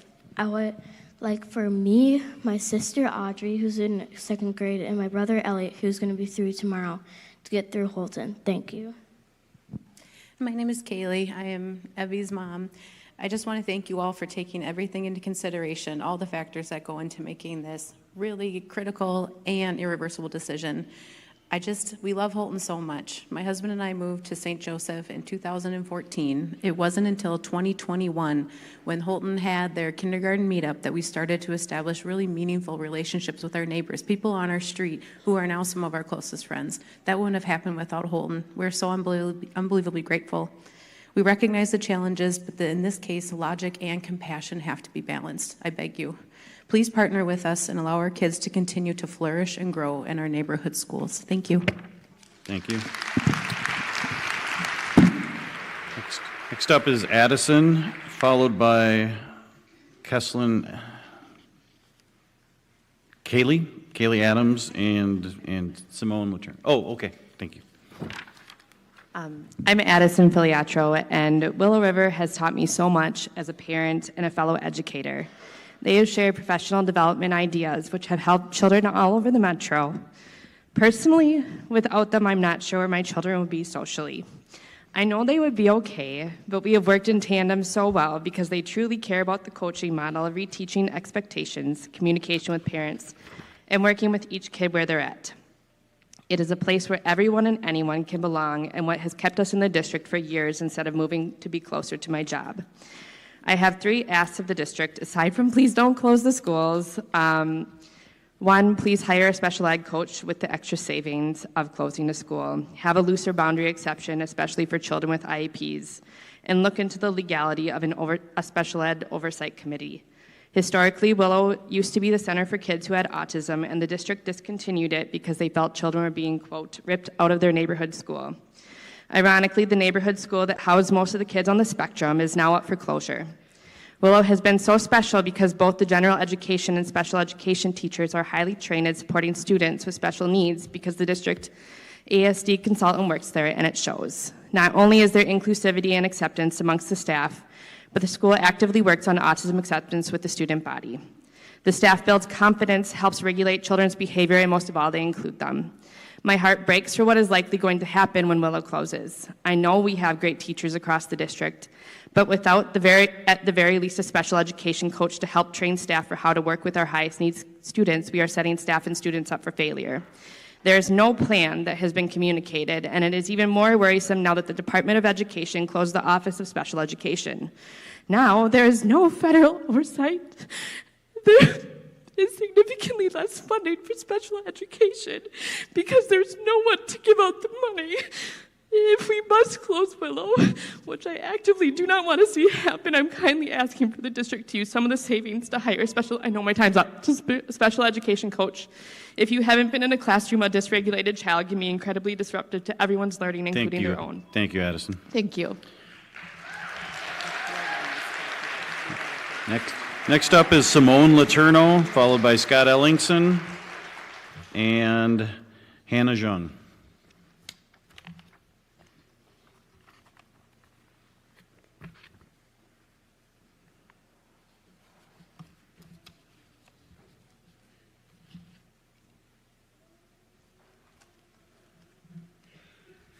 Hi there, I'm Simone Letourneau, and I'm a proud Willow parent. As a business owner, I have a business downtown Hudson. That was part of my thing. I feel that we have not explored all of our options to raise money to keep these schools open. I urge you to reverse this decision to close any schools today and instead give your community more time to help figure out a better solution to our financial problem.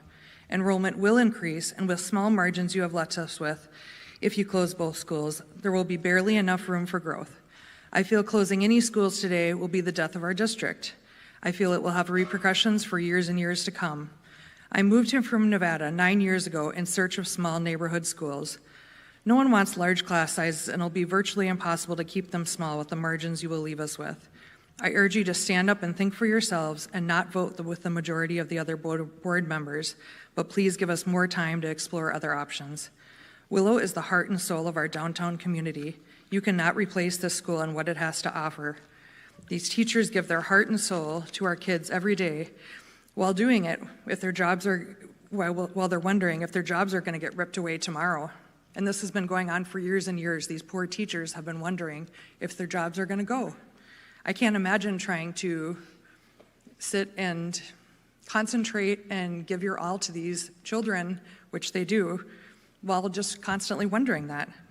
I'm asking you to please table these discussions for another year so we can please find a better solution to our financial problem we are in. Also, on a side note, I just want to say, we're in a time where we don't want our kids in front of screens all day, and one of the pleasures that I have is to walk my kids to school every single morning, and I hold their cute little hands every day. And just a couple weeks ago, my oldest, who is 7 years old, told me, and she knows nothing about this because we have, unlike some other people here, have protected her because we don't want her to have unnecessary anxiety. But I will say, she looks at me and she just says, "Mom, I love our walks to school." And that is one of the reasons we bought downtown, because we love that we can walk to our school. And I will say, we will leave this district and go to a private school if we have to, if we cannot walk to our school anymore. You are going to lose parents.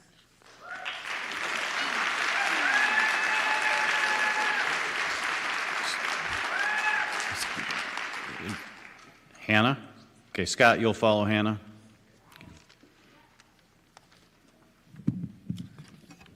Hi, it's actually Hannah.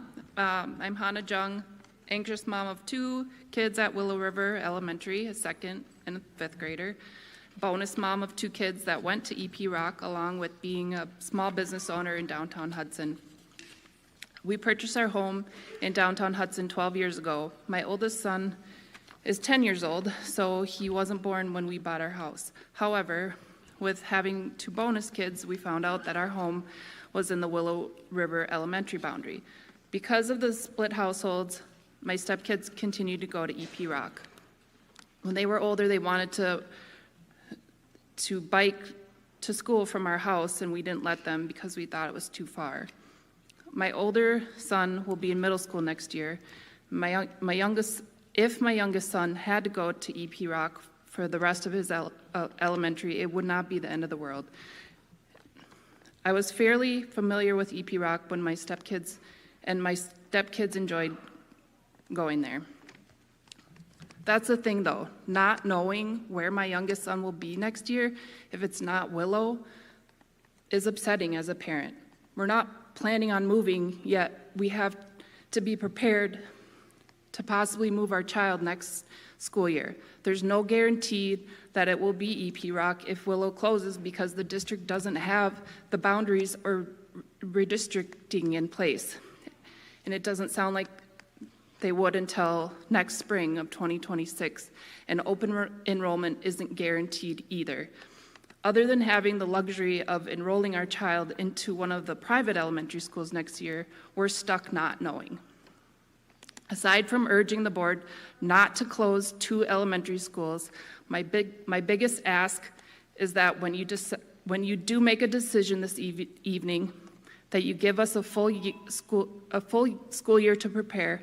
With there being enough of a surplus in the budget, please consider having the closure take effect starting in the spring. Thank you. Or in 27-28 school year. Thank you for your time.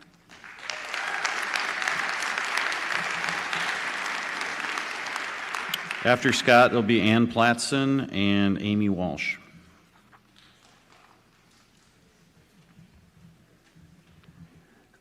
I am the longest-serving teacher in the Hudson School District and a Willow River parent. I want to thank you, board, for your time, all your time, your transparency, and this very difficult process. The Hudson Education Association advocates keeping all your schools open and at least one of the Holton or Willow. 2030 is key to all of us. In 2030, we will likely have to do another operational referendum to keep our district running well. Between now and then, if we close one school, we will reduce expenses by $1.7 to $2 million per year in an $80 million budget. That reduction can be put into our fund balance and designated to offset later expenses. We can close one school, become efficient in our space use, have room for a robust 4K program in multiple schools, and have room to grow if needed. Deferred maintenance and capital improvements, according to the Wold report, suggest over $5 million is needed for Holton and over $18 million is needed for Willow. These capital improvements can be prioritized over multiple years and paid for by a combination of using the annual maintenance capital improvement budget and the undesignated fund balance, currently at $30 million. You need to decide where you want the footprint to remain, the northwest area of the district, or downtown, or both. In any event, new boundaries will continue the tradition of our strong neighborhood schools until 2030 and beyond. We can keep Willow or Holton open for the next 5 years and attract and retain quality staff, grow our 4K presence, keep our strong programs, and keep our class size guidelines. Holton Energy helped pass our recent referendum, and Willow was part of your strongest pro-referendum voting precincts. We can't do without both to pass that inevitable 2030 referendum. Please make the tough and prudent choice by keeping at least one of these amazing neighborhood schools open. We can do this. Thank you so much. Thank you, Scott. Ann Platson.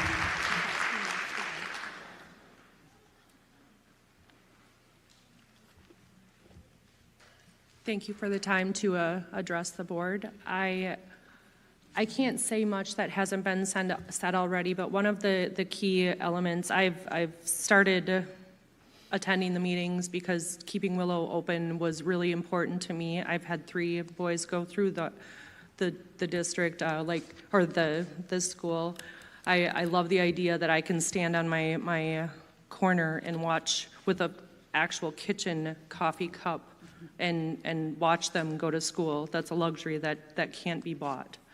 It really can't. And that's the more emotional side. But since I've started to come to these meetings, Every time that I'm seeing the first one I went to was at the middle school with the legal size paper with a lot of questions, more questions than answers, and where the data was put to inspire discussion, there were holes then. And we were encouraged to write on the back of this paper and offer it to the board if you had a question. Those weren't answered. There were holes with the information. The information that had been gathered to make these decisions was from a 2018 survey. We asked where that could be looked at in its entirety, and that was not necessarily provided. Each time I'm coming to these different meetings, we're getting a little bit more or different information. And what I would challenge all of us to do is gather all the information and all the accurate information. We shouldn't have to ask several times and discover for ourselves that there were inaccuracies in the data.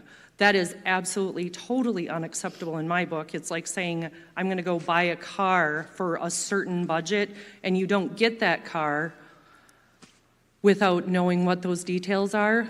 This is a school. This is a school closure. It's much more serious than that. Thank you.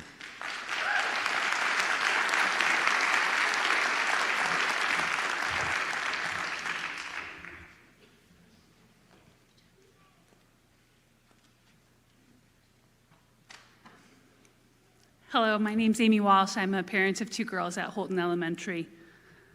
When private equity takes over a company, their main strategy is to cut staff and close facilities. It is true that those moves cut costs and save money quickly, but companies acquired by private equity are 10 times more likely to go bankrupt than those that have not been.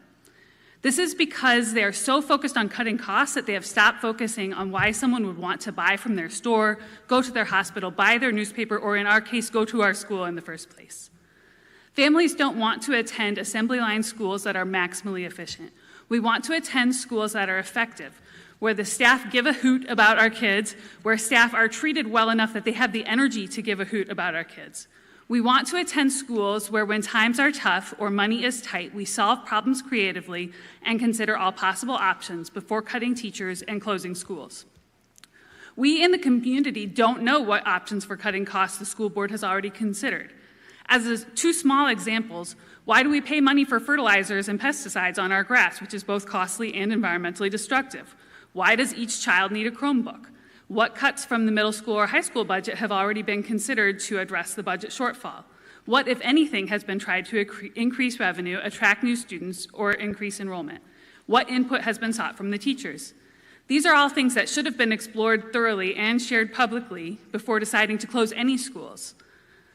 But if the best we can do is mitigate the damage, then we should close one school rather than both. Then shift our focus from cuts to how we make our schools somewhere that everyone wants to be. Thank you. Thank you. Next we have Wendy Hansen, followed by Joe Donahue and Heather Erickson.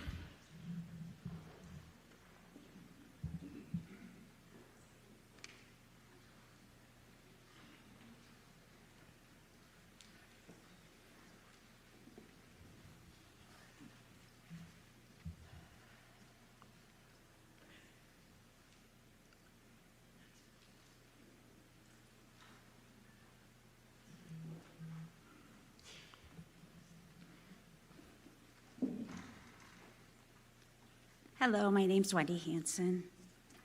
I've had conversations with several of you, written and verbal, recently. I've also been watching your meetings, including the working sessions. I noticed that a lot of the folks on the board have a lot of praise for Nick. They say he's hardworking, that he wants what's best for students. I don't know Nick personally, so I don't know. I'm happy that you all seem to get along really well. What I do know is that under Nick's tenure, the school district has been hemorrhaging both money and students. I've been told that that's happening everywhere. The data that I found on River Falls and New Richmond school districts tells a little bit of a different story. My data is from the Chippewa Valley Times. It shows, and I don't have this year because it just wasn't available, but it shows both school districts with an increase in students from 2007-8 until now. There are a couple of anomalies. One of them is during COVID. For the last year that this data was available, which was last year, River Falls lost 0.3% of its students. Hudson lost 3%. It's a tenfold difference. So I do believe that the board has worked very hard and has struggled with this decision. I will remind you, it's probably the biggest decision you'll make as board members. It is a very long-term solution. We'll never get our neighborhood schools yet. I will also say that unless I'm mistaken, I don't know that members of the board are necessarily experts in all of the areas that we need expertise in. I don't know that we have anyone who's an expert in finance or demography. Thank you. I would suggest that we hire an independent consultant to take a look at all of the numbers. Thank you very much. And help us to find a solution. We have to keep this to 2 minutes. That was agreed upon. I'm sorry. Thank you.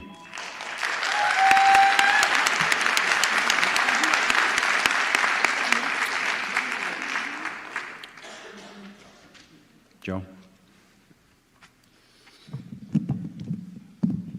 Hi, my name is Joe Donahue. I'm a father of a 4th grader and a 1st grader at Holden.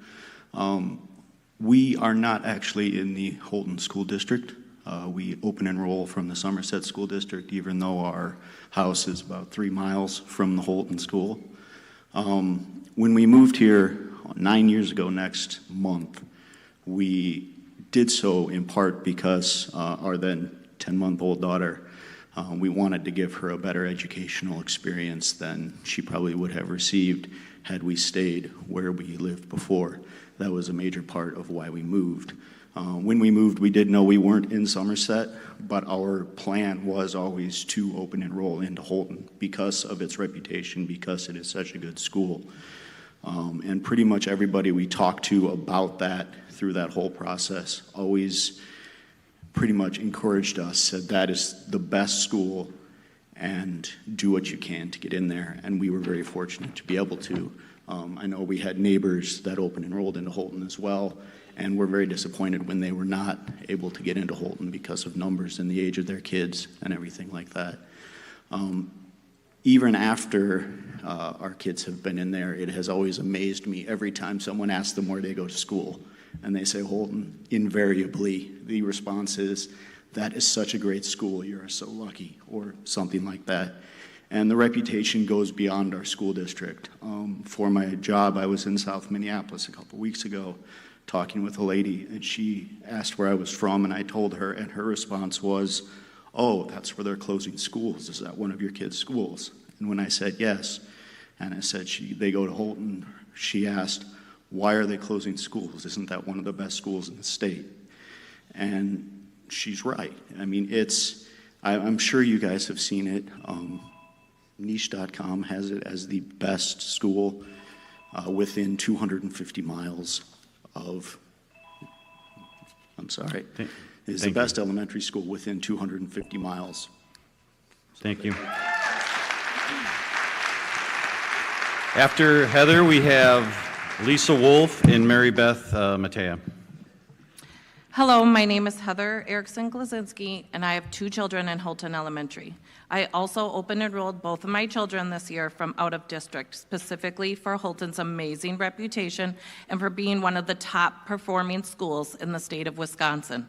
My children weren't making progress at their old school. They were even falling behind in areas, and they hated going to school each and every day. I had hopes that after months at their new school that they would possibly adjust, feel like they belong, and be able to meet grade level standards. After just 1 month, Not only do they feel like they belong, they are learning and making amazing progress meeting those standards. And they absolutely love going to school each and every day with the most amazing teachers. I'm so grateful to both Miss Ambrose and Mr. Rock for being not only high quality humans, but even higher quality teachers. A personal testimony to Holton is my kindergartner knew almost 0 sounds to letters when he came in. He now has gained 10 sounds after just 1 month. I can't wait to see what he does the rest of the year. He could only recognize 12 uppercase letters when he entered, and he now recognizes 23 out of 26. Again, after just 1 month. He is meeting all the standards set for him. That is a testimony to Holton, the learning environment Holton creates, and my son's teacher and Holton's curriculum. My daughter is also making equally as amazing progress.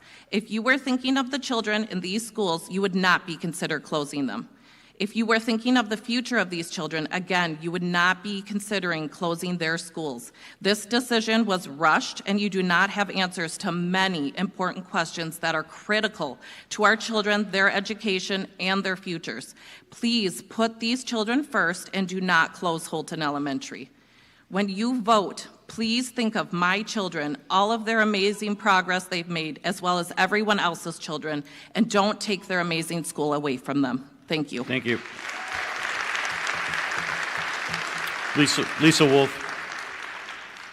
Shannon, would you mind just passing us out the board?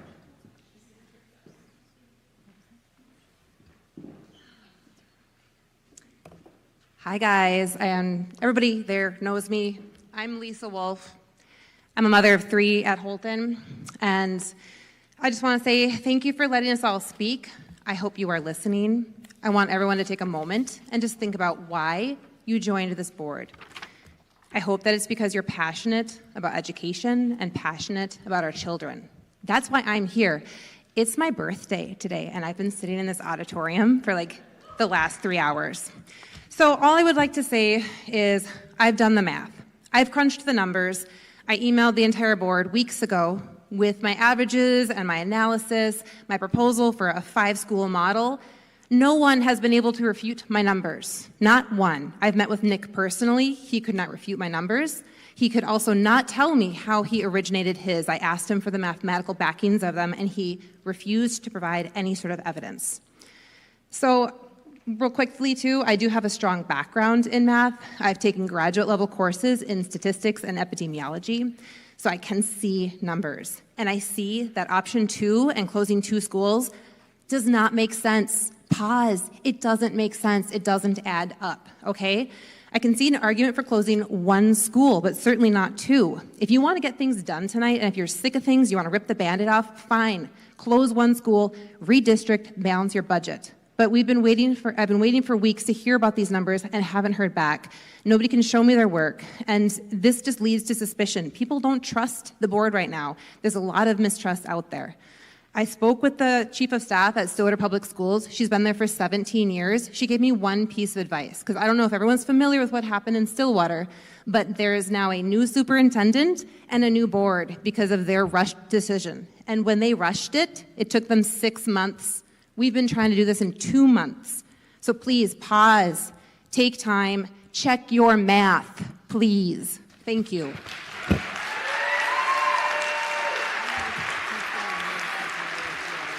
Following Mary Beth, we'll have Robert Comstock and Susie Coram.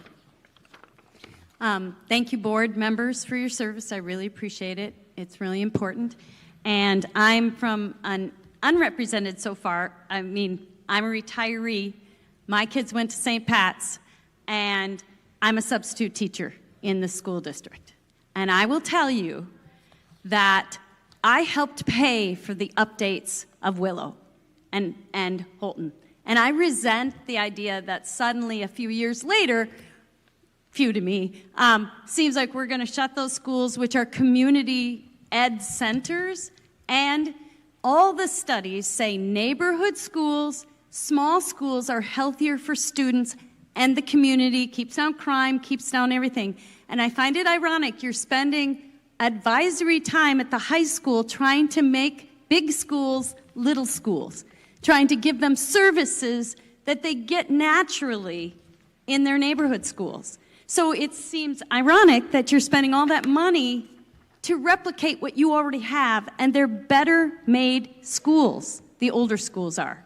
They burn slower if you ever have a fire, they're more stable, and they've been updated in many ways. And so the psych studies support keeping the schools. You have all this community people who want to help. And they always say, don't make a decision, a long-term decision, with emergency on your mind. And that's what I'm hearing, a faux emergency. Yes, we have problems that we have to deal with. But when you make a long-term decision with emergency fast pressure, you make bad decisions. That's what we always teach students. So I ask you, please, to consider all of what's been offered here and not make a fast decision. Put off the decision a year like they're saying. Explore everything. Don't shut these great schools. And also, there's been turnover in Willow, and because it's retirees who will leave the room. Thank you. Susie Corum, or no, I'm sorry, Robert Comstock, followed by Susie Corum and Scott Schneider. Thanks for allowing us to speak in here tonight. It's much appreciated. It feels a little bit like deja vu or being in the principal's office. A few years ago, I was up here speaking, and I moved from another state to raise my kids here in Hudson.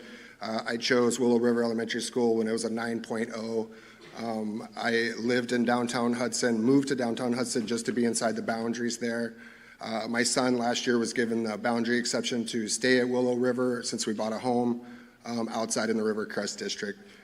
With all the murmuring and the whispers that were going on last year, and after feeling like I was weaponized by this whole thing the last time when we passed the referendum for you and we did our due diligence as a community to save our schools, and now here we are just a few years later. So I was so disappointed in that. I was just like, I'm not gonna let my boy go through this. I'm gonna move him out to Rivercrest. So now we're out at Rivercrest, and I can tell you, Rivercrest doesn't want another 120 people. We don't want another 120 kids out of Rivercrest. It's just the way it is. So this displacing of kids from one place to another place, I'm so shocked that every single parent in Hudson isn't down here who's got elementary school kids, because every single school is going to be affected. So I feel a little bit like you're being disingenuous up there. There's some body language, some hesitation. We're your neighbors. We're going to pass you everywhere. We're going to see you in Quick Trip. We're all friends and community. We have to get past the perceived stress of what our leaders tell us is important. We have to open our eyes and look around us and realize that things are bigger. The quality of the product you put out is exceptional right now. No need to change it for a few $1,000,000. We can make that money up with a referendum that we truly want to pass.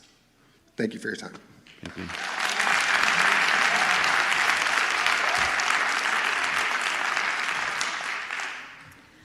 Hi, I'm Susie Corum. I am a graduate of Hudson Schools. I have 4 children, adult children, that attended Willow River and went through the Hudson Schools. I now have, as of this moment, 4 grandchildren that will be part of the Hudson Schools, and more on the way.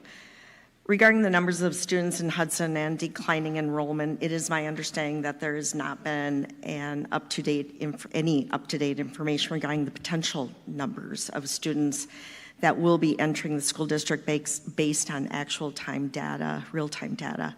Without this real-time data, you cannot possibly make informed decisions on long-term needs.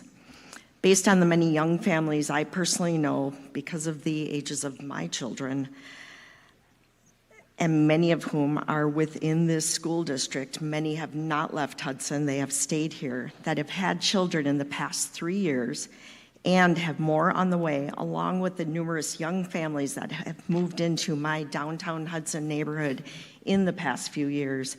There are many more than you may realize that are headed into this district.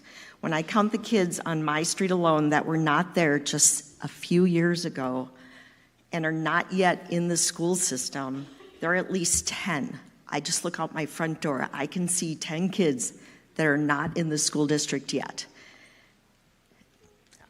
On numerous occasions, I've heard that Hudson is not affordable and young families cannot afford to move into downtown Hudson. I want to provide some current statistical data for you so that you are understanding the Willow River Elementary boundaries, which include all of downtown Hudson, and then heading east to include all of the Willow Ridge neighborhoods, Parkview Estates, and the many developments heading out County Road A and McCutcheon Roads. These areas hold the greatest volume of affordable homes in all of Hudson. The median home sale price in all of the Hudson School District, and this is for 2025, as of right now, all homes in Hudson, it's $468,000 median sale price. The median home sale price specifically in the Willow River Elementary District is $449,000, well under the district average. The point of this is that the area that makes up Willow River Elementary will continue to provide the most affordable option to young families from within Hudson, or move up from an apartment or a townhome, or those entering Hudson. There is a 28-home development underway within the above stated area. There is also a 107-unit apartment building that will be in downtown Hudson potentially. There are other apartment buildings scheduled to be built throughout the district, including Carmichael Road. These buildings will draw young families to Hudson. Thank you. Thank you.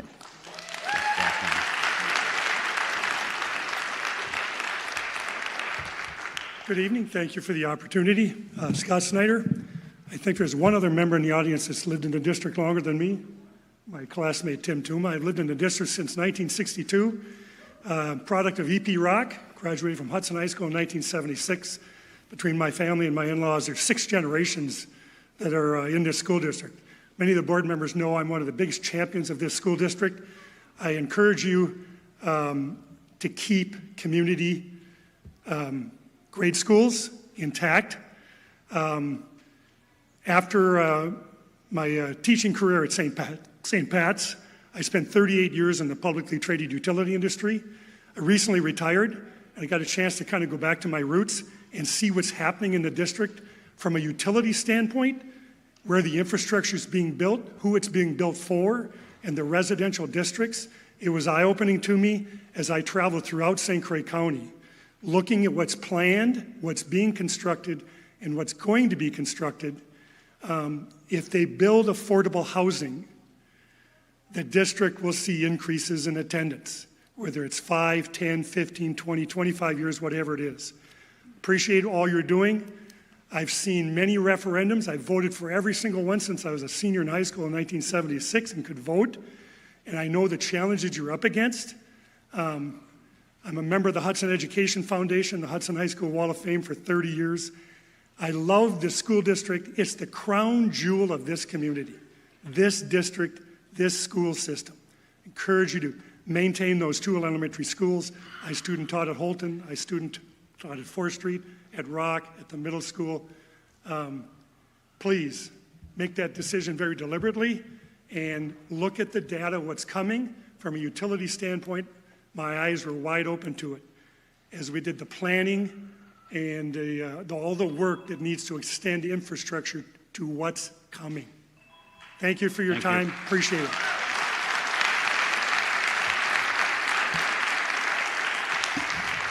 Okay, that concludes public comments. And we'll move on to our discussion. And before we entertain any motions, I would like to open it up for the board to share their thoughts. And Brian's reaching for the microphone, so I will say, Brian. Thank you, Mr. President.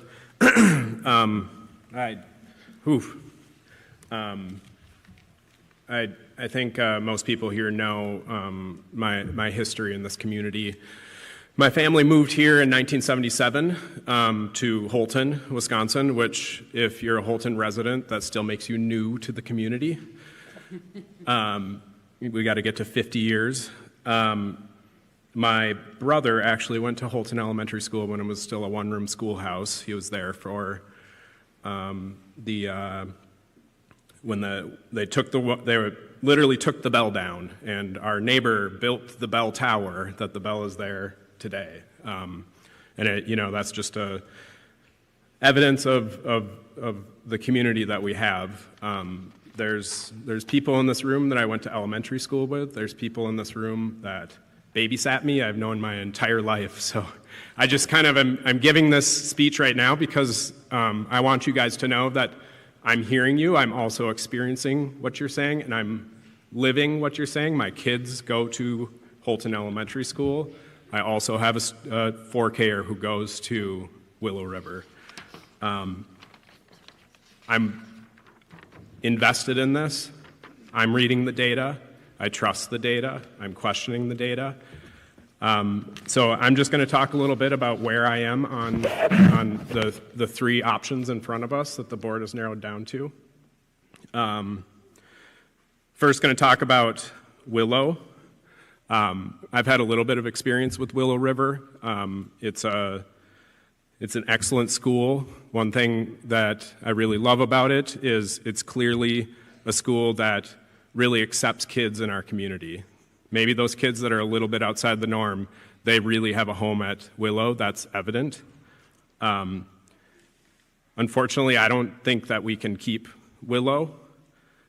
It's got a lot of maintenance. I know we say it's well built, but the maintenance on that building is nearly $20 million. I don't know how we can afford that without major reallocation from the rest of our budget. It's also got higher operational costs and a challenging layout. And even if we spent that money, it would still have those issues. So that, unfortunately, that's where I am on Willow. Holton, I have a lot of history with, so I'll spend a little bit more time on it. I've thought long and hard about Holton. Our numbers say that Holton will save about $1.3 million after, if we assume that Willow closes. You know, I think it's likely that we'll probably have to bus kids some more. We'll have some higher busing costs. We may lose some kids to open enrollment. So say conservatively it's a $1 million savings, take a couple $100,000 off of that. So that's what we can save, $1 million per year. A couple things about Holton, folks have brought it up here today, academic achievement about Holton. I know that, I live it. It's an incredible school, we all know that. I think there's two reasons for that. One is it's the teachers, and it's not just great teachers, it's a culture of excellence at that school. When a new teacher comes into that school, they're brought into the group, expectations are set high, and they support each other. That's evident at that school. I experienced it as a student, and I experienced it as a parent. I also think that parents play a key role in that school.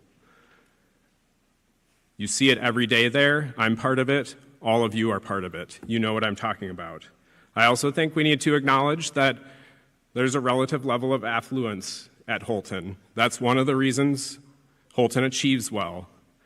Another piece of Holton is that there's a lower utilization of special ed at Holton. I don't know why that is, but that may be part of its achievement as well. It's something we have to factor. But at the end of the day, you know, the academic achievement, we're losing that culture of excellence at that school, and we have to acknowledge that. And can we replace it at other schools? Next piece, I want to touch on the capital and infrastructure needs of the building. We've talked a little bit about it. It needs roughly $5 to $6 million just for maintenance and safety. I also think that the school needs some improvements, so it's better suited to serve the kids that live there, especially those special ed kids. That adds some extra cost. And then finally, equity with the district. It's true that Holton's enrollment is relatively stable. My two daughters that have been there, they've gone through, my daughter who left fifth grade last year, she went through with about 32 kids in her class. 32 is too big for one section. It's also really small for two sections. That's not all that fair to other schools in the district. And the real point there is that it's hard to run that school efficiently. I know we don't want to talk about numbers, but we have a budget deficit, a growing budget deficit, and our enrollment is declining. We have to find a way to run efficiently to maintain excellence in this district. Other grade sections at that school right now that are similar are this year's third grade, this year's kindergarten, this year's first grade, and this year's fourth grade. similar collections of students where 2 would be really big or 2 sections is really small and 1 is really big. So one of the commenters quoted me earlier where I said, putting these together, it leaves me unsure whether it's worth closing Holton. But that's where I start to think about our risk moving forward. I'm very, very, very concerned about the future of this school district and our ability to deliver an excellent education. We've got challenges at the state budget. I don't think that either party is looking out for Hudson School District. The GOP favors vouchers. The Democrats, should they gain power, I don't think they're looking to send money to property-rich Hudson. We've also got the federal government. They're changing their relationship with the states. They're pulling back financially. That's going to put a strain even more on state government. All of this is before any downturn in the economy. So after saying all this, I'm also supportive of closing Holton. It breaks my heart. It's me personally. It's my life. But I think to have excellence in this district, we have to run more efficiently. Thank you, Mr. President. Thank you, Brent. Mr. President? Yes, Megan? I just want to piggyback a little bit on what Brian said. And Tim, I don't know if it's possible to put on the screen the budget projections that show what the different budget scenarios look like under the different options.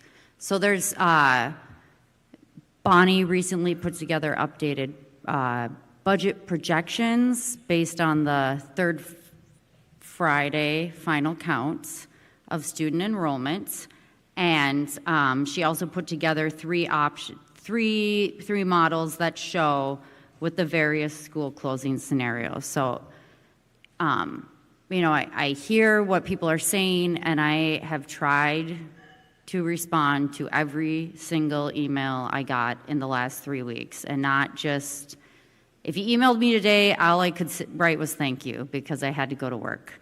But I try to respond with a substantive response of what I'm thinking about. I am listening. I have offered to have coffee with people. I have met with people. I've talked on the phone with people. I have a child in kindergarten at Holton, and I have a child in 5th grade at Willow. So there is a culture of excellence at Holton. I will also tell you, there's a culture of excellence at every single one of our schools. I don't want it to feel to other families, to other students, to other teachers, that I'm sitting here and thinking the teachers at Holton do a better job than they do at North Hudson or Rivercrest or EP Rock. That's not the case, right? They're all wonderful schools. But you can't run schools without money. And so I understand we're thinking about the money, but I'm thinking about the money because I'm thinking about the children. And we have seen what happens with school districts that don't make the hard decisions, operate in deficit, or operate in a mode where they're doing short-term borrowing to pay the bills. We need $20 million about in our fund balance to be able to pay our bills without doing short-term borrowing, because people get paid every 2 weeks. We have utility bills every month, but we don't get money from the state every 2 weeks. We get it in chunks, so we need to have money there. It's sort of that thing you hear about, like, it's really expensive to be poor, right? Because you need to go get like an auto loan, the auto title loan to be, it gets dangerous when your district is not in a good financial position. So I don't know what's up on the screen, Tim, but I found these to be very helpful. The first shows option 2. If we closed both Holton, well, I'll walk through it. If you look at the surplus deficit line, you can see with the updated projection model, we will have a surplus if all 6 schools stay open of about $50,000 next year. Then we're immediately moving into deficits, and they increase pretty dramatically year to year. You're talking about 1.6 million increase in deficits per year. That's real money, right? Like it's not dribs and drabs. I also want us to remember how we got here as a state. 15 years ago, the state of Wisconsin decoupled our per pupil revenue cap from inflation. School districts have been advocating consistently at the state capitol for more K-12 funding for the past 15 years. Our schools have already been operating for a long time, and this is at a time of economic growth under financial constraints. I know our teachers feel it. I know that the board feels it when we look and say, how much of a pay increase can we afford for our teachers? What can we do to keep health benefits affordable when last year's healthcare spending was $2 million higher than we expected, right? Like these are real things that hit our teachers and staff in their pocketbook when we increase their premiums at an amount that could be more than their pay increase. So if we were to close Willow and Holton, we'd still have a $500,000 budget deficit by 29-30. So that might look like, oh, we've got time, we can figure this out. This conversation started more than 4 years ago. 3 years ago, I was sitting in the audience where I got a letter with 40-some families from Holton to sign it to say, please don't close our schools. And the board promised, if we can get that $8 million reoccurring, indefinitely operational referendum passed, we won't talk about closing schools for 3 more years. It didn't pass. Here we are 3 years later, right? So this has been a conversation for a long time. I know it feels fast and rushed to some people. I get it, but it has been under consideration for a long time. I want to make clear that this budget model includes the $5 million non-recurring operational referendum. So if we didn't have that money, which thank God we do, we'd be looking at a $5.5 million deficit in 29-30. Why is it important to think about what that deficit would be in 29-30? Because we have one more year of that $5 million and the 30-31 academic year, and then it's gone. So we're talking about big sums of money that all of a sudden we'll be facing if we don't make decisions now. If you scroll to the next page, you can see what it would look like if we close only Willow. We'll already be running a budget deficit by 27-28 of almost $1 million. By 29-30, it's up to $4.2 million. To be clear, Bonnie, I believe this includes the maintenance of the buildings too, or is it just the...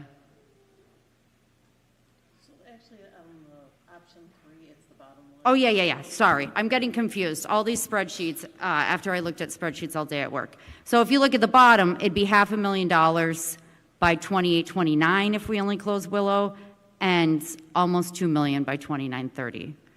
On the third page, you can see that if we only close Holton, it's nearly $1 million shortfall by 28-29, up to $2.5 million by 29-30.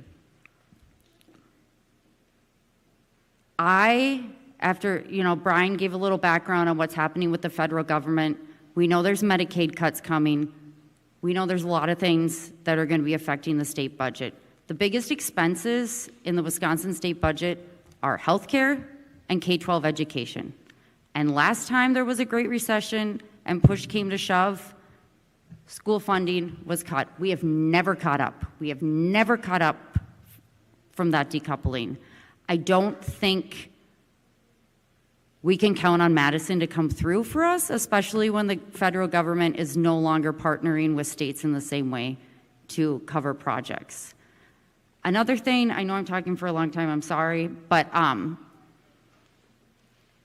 there were a couple questions asked about what are we going to do to cut things at the middle school and at the high school. And I remember for a long time thinking, man, nobody talks about middle school. No school districts talk about middle school. I don't know about you all, but that was a really hard time in my life. Everything's changing, you feel really awkward, and that's also where you lose kids, if kids aren't interested in school anymore. So I'm very concerned about the idea of keeping grade schools open that are at 65% capacity while we cut programming or clubs or other options at the middle school and high school level. You know how they kind of, you know, that saying, big kids have big kid problems, right? We know we have a mental health crisis in this country. Having clubs, having options for kids in middle school and high school. Everyone with grade school kids here, your kids are gonna go to middle school and high school someday. And if, when they get there, they're not gonna have the programming and opportunities that they currently have now. They don't have the welding academy, they don't have the AP courses, they don't have the ability to get automotive certificates or CNA. You're gonna think, man, I wish my kid had these opportunities to prepare for career or college like kids used to. I don't see how we can get out of this budget deficit without making very difficult decisions. People keep talking about large class sizes.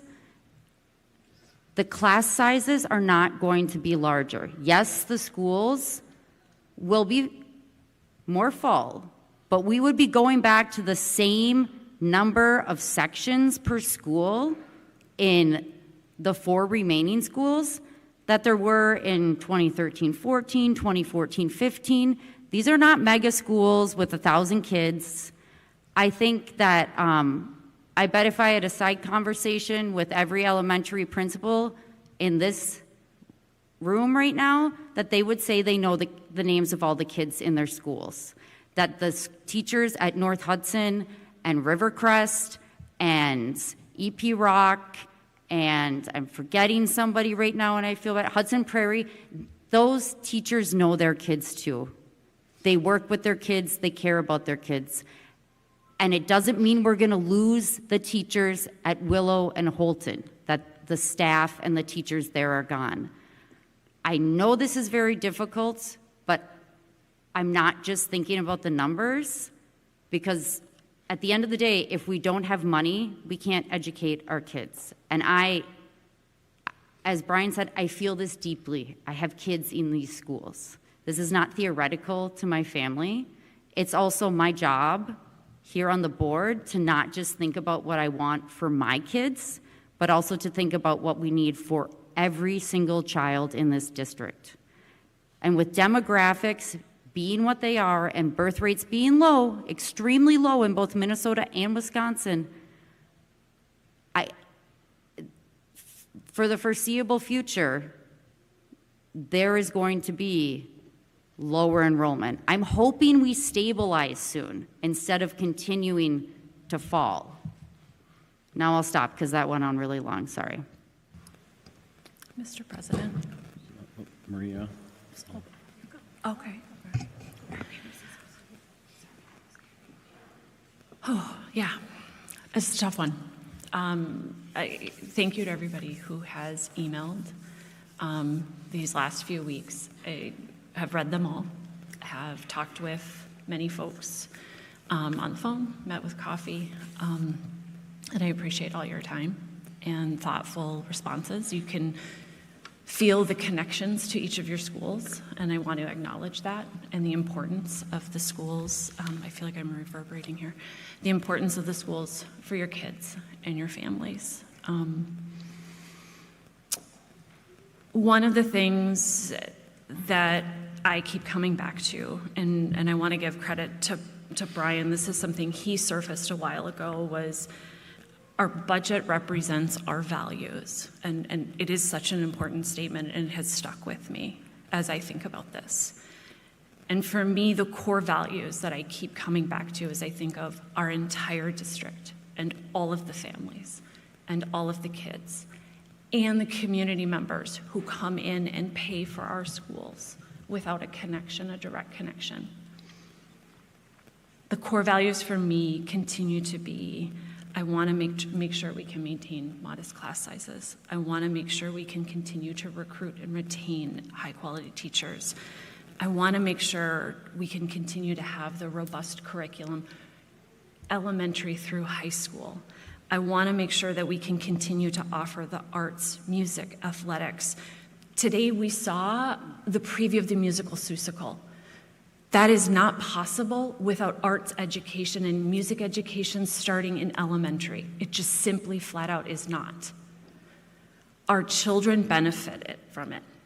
I have seen my own children benefit from the ability of having orchestra and band in elementary, and now fast forward to high school to be able to go to honors orchestra at Eau Claire and learn from college teachers who have been there for 40 years. That is an amazing thing. And many school districts are not able to offer this, and we are. And this remains a core value for me. I look very closely at the budget, and I have so appreciated the work that Bonnie and the other administrators have put in. Our educators, the people who come into our buildings every day, from the teachers and the paraprofessionals to the building level administrators to the folks sitting up here at this table, this is a calling. And they have answered that professional calling, and they bring a lot of grace and poise every day to the work that they do. And to that I say thank you. Our children benefit from the work you do every day. The budget issues we have are very real. The statement Brian has said about the federal government changing the structure, the funding relationship with states, it is real. On Friday, one of the speakers spoke to this. The Department of Education's special education group was fired. There is nobody there to make sure the funding flows. There is nobody there to make sure when a special education issue arises, a report that it is followed up on, and those are real concerns. Our budget, we have been very fortunate, is about $1 million in federal funding in any given year. And that has not historically impacted us significantly if there were issues at the federal level with federal funding. It will now. That becomes very real dollars very quickly when we are talking about these budget deficits, and I'm concerned about that. Megan spoke to things that have happened in our own state legislature, going back to the decoupling of inflation. We can look to just this most recent past few years. Governor Evers passed a $325 per pupil increase for the next 400 years. And that was probably the first, real dollars that we thought we would have. The catch with that is it's not state money that's coming to us. It's at the local level. It's on us to determine if we're going to utilize and ask the local taxpayers for an additional $325 per student. That's another $1.6 million if we don't do that. And we have to consider that every year. Do we do that or don't we? That's another budget hit. We talk about the population in our community and in our county. I've said this before, several of us have gone to the St. Croix County Economic Development Corps. They did a housing study, they did an amazing presentation and roadshow throughout our county. The reason they did this is because businesses in our county are saying, we can't hire enough people. There aren't enough people. Our workers cannot live here. The plumbers that we need, the police officers that we need, the teachers that we need. The average home sale price is around $400,000, and that's for a resale. That is not an insignificant amount of money for any given average earner. I, like Megan, adore data. There's two data points that are really striking to me when we think about the housing conversation. and it resonates here in St. Croix County. In 1991, the median age for a first-time home buyer was 28 years old. Today, it's 38. In 1981, the median age for any home buyer was 38. Today, it's 58. That's significant. When we look at the homes that are selling and the people that are moving in, we have a growing population, to be sure, and that needs to be acknowledged. But it's in our 55-plus crowd. It is not a growing population in 0 to 4. There is no indicator, there is no flash that I can point to that says our enrollment is going to change, that says we will have a dramatic influx of families with kiddos. Will we have families continue to move in? Yes, I do believe that. Will we have families that bring kids here? Yep, I do believe that. It is not enough to close the enrollment gap, and our budget is built on a per pupil dollar amount. It is about the number of kids that we enroll. These updated numbers that Bonnie presented, we built a budget that we were all looking at that assumed 50 fewer students based on trends. And we were 147 fewer, nearly threefold higher. That's what, 1.3 million, 1.4 million less in our budget this year alone. That's significant, and that carries forward. The other factors, when I think about this budget that it's been built off of, it assumes an average 3% cost of living increase for our teachers.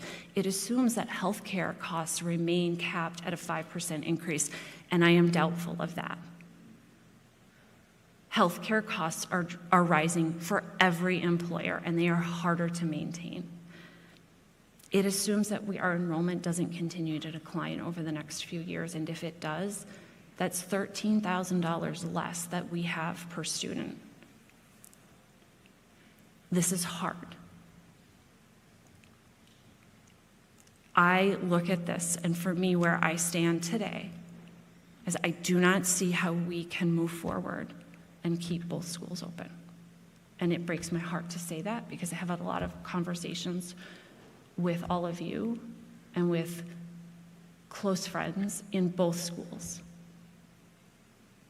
But I cannot look at this and say, for our district as a whole, for what we need to do to maintain our core values, keeping both schools open is just not an option in my mind. Mr. President? Molly. Thank you. Oh my goodness.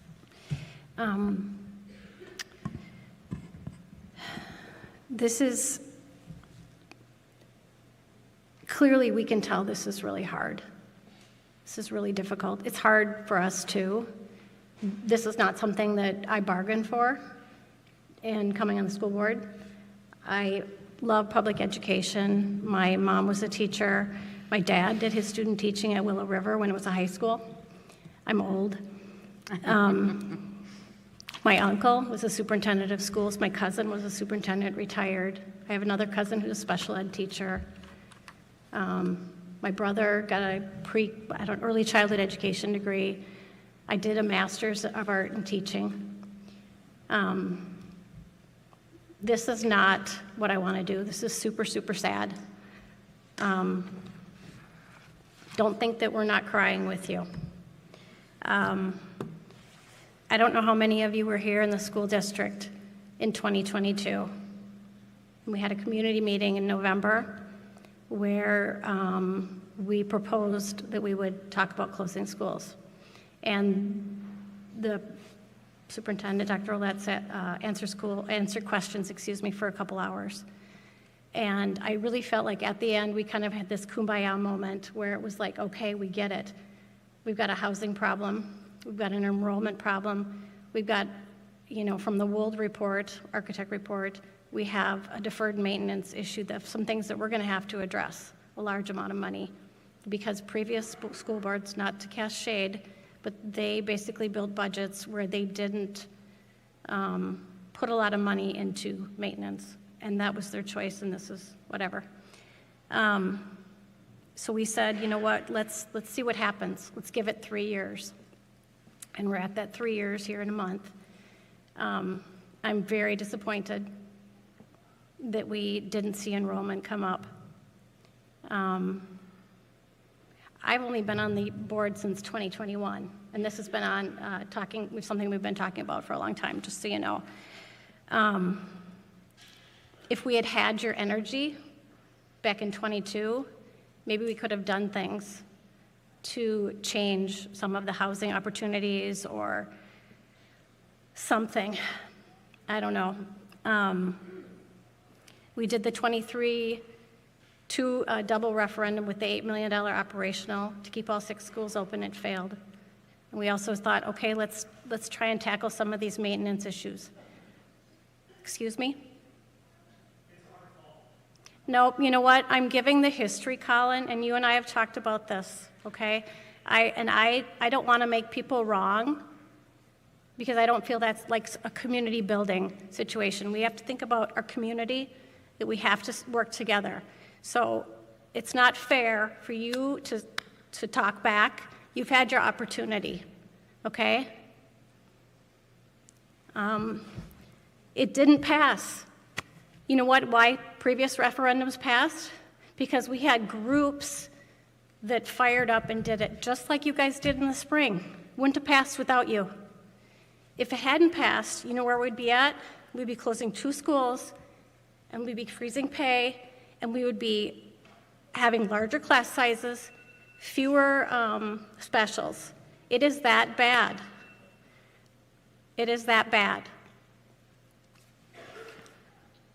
I did not vote as a board member to put this non-recurring referendum on the ballot. I voted for it at the ballot box as a Band-Aid. I don't think you can build budgets on sometime money. You have to have an expectation of kind of where you're going to be at. And as we can see, we have another fiscal cliff. It's not fair. This is my opinion. I respect my board members, fellow board members who are on the board with me who voted for it. But that isn't fair to do to the next board. And as one speaker said, we have just bad luck right now. We have bad choices. We have worse and worser. You know, it's terrible. I agree completely with Brian and what's been said that we have a lot of risks going forward. A lot of risks. Last year, I think our usage for healthcare was 169%. For every dollar that we put in, we spent $1.69. That's the risk that we take, and we've saved a lot of money by being self-insured. But that was a risk. I don't see that going down. You know that there has been a proposal for 100% tariffs on imported pharmaceuticals, which is on pause right now. Eventually, maybe we'll have some things produced here, but that's not going to happen tomorrow.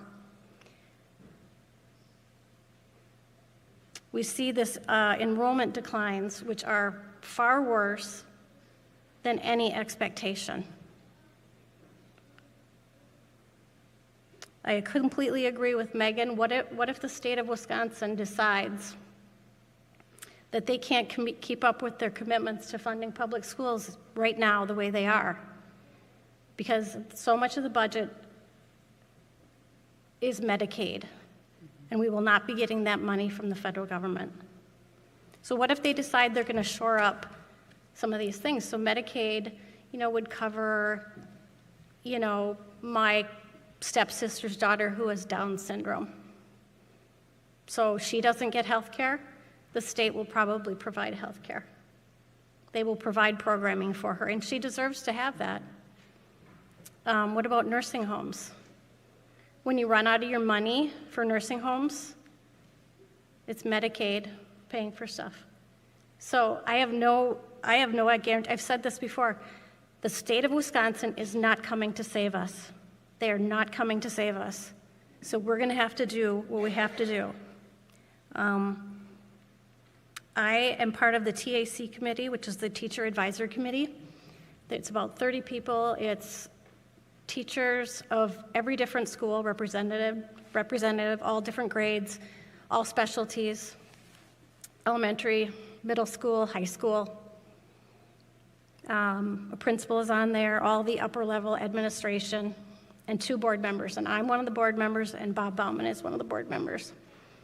They have been actively involved in trying to figure out budget cuts as the boots on the ground who understand the impact that budget cuts have. So say we get rid of secondary interventions. So we don't have somebody who handles that. So, oh well, they fail, they drop out. That cost to our community is tremendous. Gifted and talented, nurses in the buildings, cleaning. We could stop doing some of those things. And even if we did do it, the amount of money that it saves is not enough. And some of the things are a liability. Some of the things you just can't do because we have to do certain things. So they have been actively involved in this. We also had the community in January of 25 came and worked on the same items. It's just a tough math problem.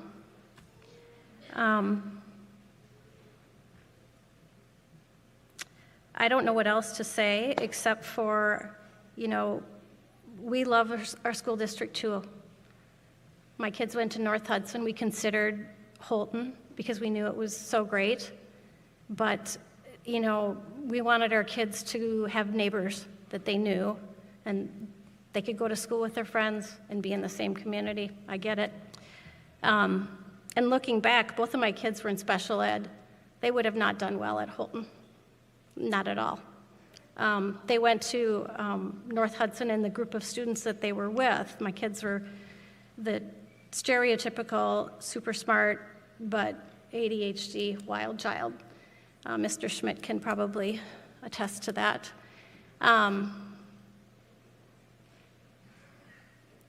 Their class was an amazingly high-achieving class. When they graduated, the salutatorian and the valedictorian were both from North Hudson. There's smart kids at all these schools. I guess that's all I have to say. Thank you, Molly. Aaron or Kate?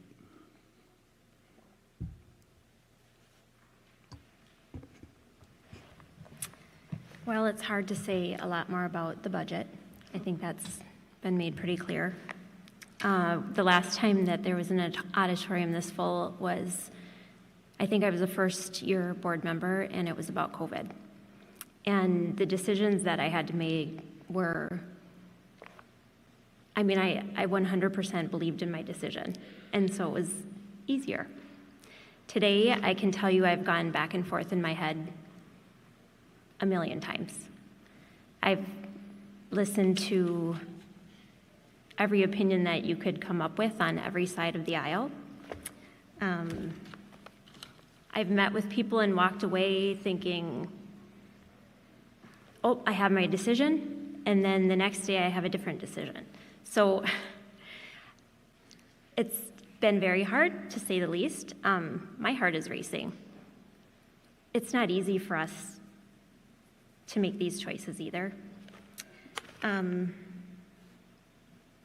heard a lot of we're not listening to our community, and I guess the only way I could really boil it down for myself is to look at the referendums. And in the last 2.5 years, we've had 3 referendums. 2 of them failed, 1 passed by 6 votes.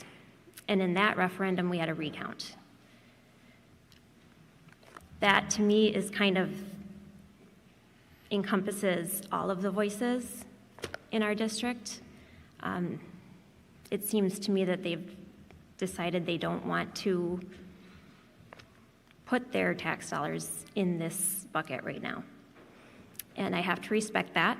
I do know that there's people out there struggling. There's people that can't pay their bills. There's people who want a fixed income that are retired.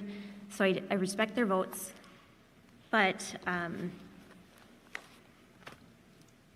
it's kind of put in perspective where we're sitting as a board. So I guess mine is shorter, but that's where I'm at. Karen? Thank you, all of you, for being here tonight.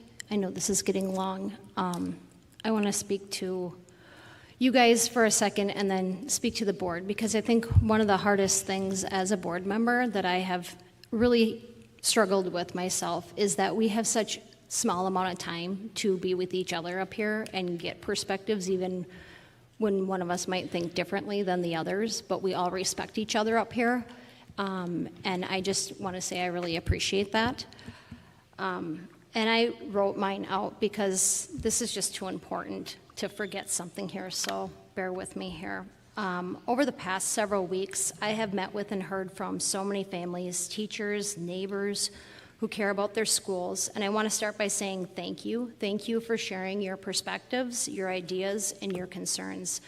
We do hear you.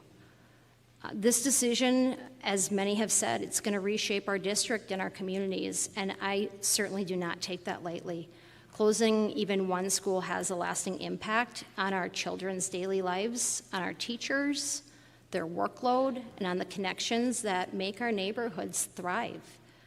I understand and I recognize the data that's been presented, both from our administration and from the community, and I also realize that making at least one closure may be the responsible step towards stabilizing how we use tax-paying dollars.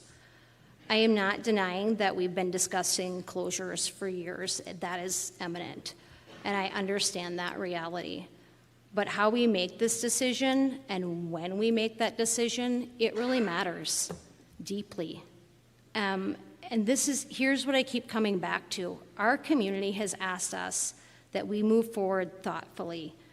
The clear message that I have heard is to close one school, pause, reevaluate before making any additional closures.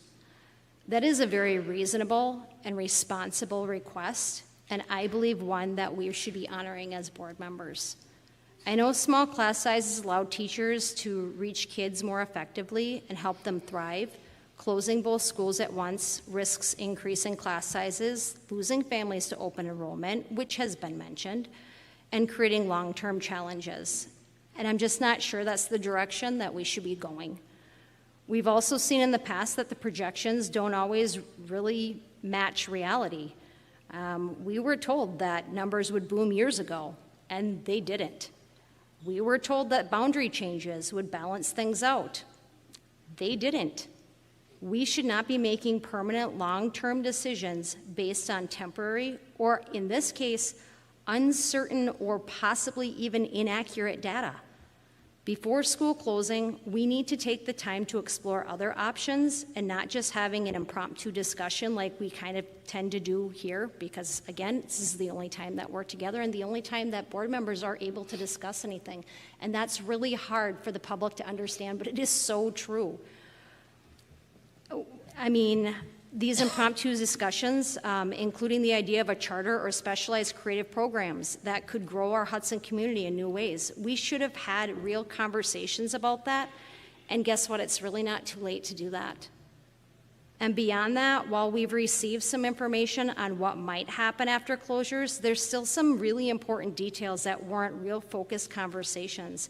If one or two schools close, we need clear plans. As a board, how are these buildings going to be used or maintained? Are we mothballing them?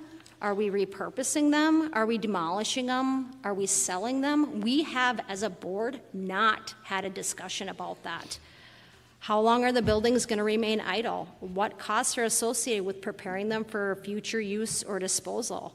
It has been noted that some of the numbers are incorrect. I haven't seen that updated information as a board member, and if any of you have, good for you, but not everybody is getting that. And just today at 2:19 p.m., the board received 5+ pages of board member questions from all of you and myself with some answers that were not there and very little time to review them. That alone highlights why this decision should not be rushed. Even with partial answers, these decisions carry that long-term implication and deserve a comprehensive board discussion before finalizing any closures. It is not the time to decide first and deal with the aftermath here later. It's just not. And finally, we need to address our finances. And although the board has made efforts to trim the budget, that is on record. Those steps came late. After years of the continued spending increases, I mean, while I truly value and respect the hard work of our administration team and staff, we must acknowledge that wage increases, bonuses, and other board-approved spending continue even as maintenance and compliance projects were deferred. Before limiting schools, we should really have taken a pause, maybe temporarily freezing raises, conducting an independent financial review, not just an audit, and taking a closer look at how our $80 million budget is being utilized to ensure every single dollar supports our students. We've spent our way into this challenging area, and closing schools alone, it's not going to fix that. Therefore, while I recognize that closing at least one school may be necessary, I believe that we should be tabling option number 2, closing both schools at once, until we have fully explored alternatives, answered these critical questions that we do not have all the answers to, and allow the time to discuss this as a board, as we were elected to do.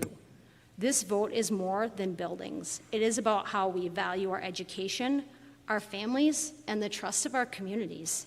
Let's just slow down for a short pause and listen and make sure that this decision reflects the kind of district that we want to be. And with that, to end this, Mr. President, I do wish to make a motion, but I respectfully want to hear from you. So I would, if now is appropriate, I will do that now. If you want to speak, and then Mr. that's President, okay. I just have a question for Aaron. Sure. So at the August 11th meeting, you said something, I'm going to paraphrase, but you said something along the lines of, it seems inevitable that we're going to close both schools, so why don't we just do it now? And then Brian said, I think we need to slow down. We don't want to do this in the summer. I agreed. So I'm a little surprised, since you came onto the board, you wanted to talk about school closures, and then you were ready to put forward a motion for school closures on August 11th. And now that you've had more data and more time, it just kind of, I'm having trouble with like the cognitive dissonance of that. So if you could, what data have you seen that helps you think that it's a better financial decision to wait longer when you were ready to go on August 11th? I think that's kind of a funny coming from you, Megan, to be totally honest, but I don't want to go down that road. My decision when we were talking about that was I was open to opening that conversation up. That was what I agreed to, and nothing more at the time. The data that has been presented has been constantly been built upon. Each and every board session, we have gotten more information and more data. And even today, 5+ pages, and really it's 7 if anyone wants to know. When I printed it, 7 pages of questions from you, from me, from Molly. Maybe there were more. Maybe people met with other advisors here that we have, and they should. But we don't have this as a board to be making these decisions right now. I personally I'm not ready to do this. I would like to make a motion to table option number 2, to stop and pause. I'm not objective to closing 1 because it is a responsible financial and also a conservative decision with our tax-paying dollars. But to say that, oh, why am I ready now? Why am I putting on a pause? I am absolutely listening to our community. And I really think that everybody here needs to just reevaluate in their head if they are going to be able to sleep well tonight, closing 2 schools without having answers that you have asked that have not been answered. Molly, you want? Okay, so my opinion is I think we do have the information. I think it's, I'll remind you that you asked twice to put school closures on the agenda before we started this conversation. When we put school facilities discussion, you wanted it to be noted as closure. You wanted it changed on the agenda. I agree with Megan. You gave all indications that this was a financial responsibility. We can't keep spending money on underused school space.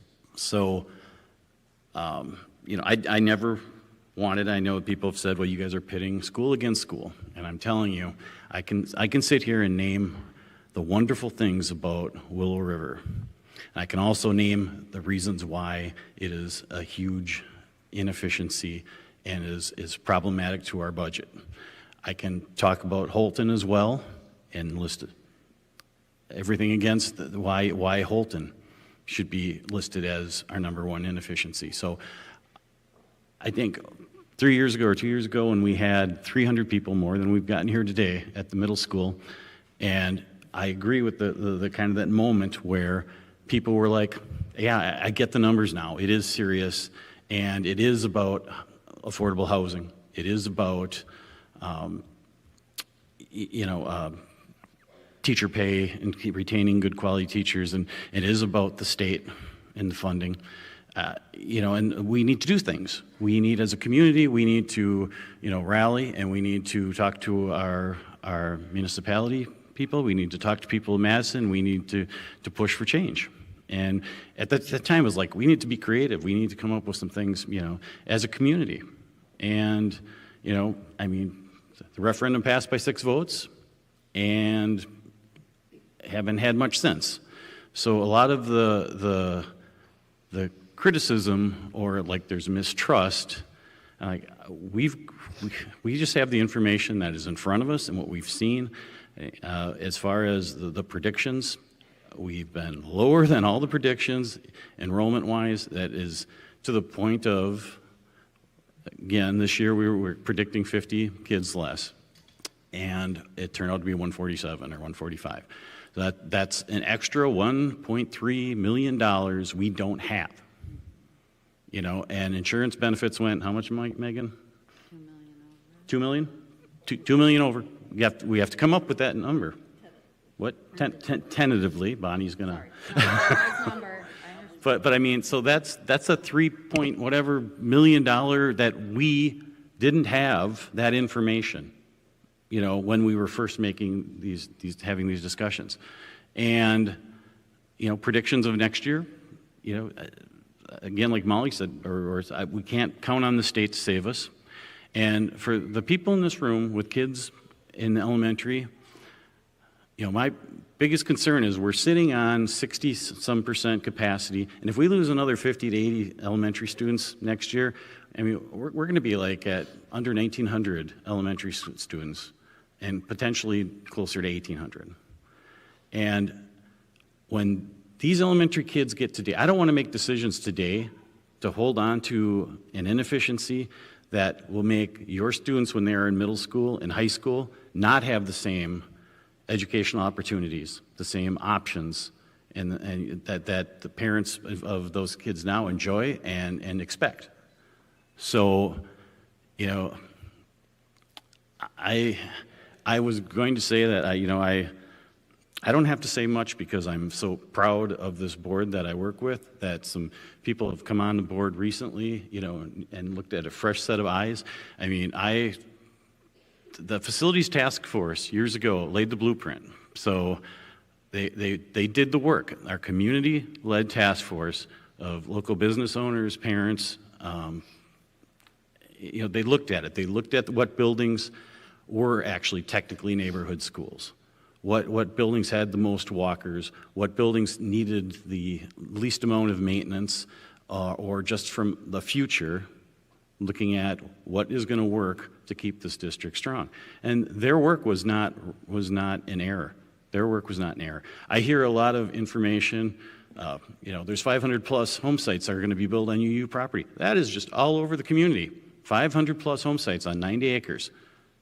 So we called Derrick Construction. Hey, what changed? We saw your plans. It's 175 to 220, something like that. It is not 500. So there's a lot of, the talk of our numbers keep changing.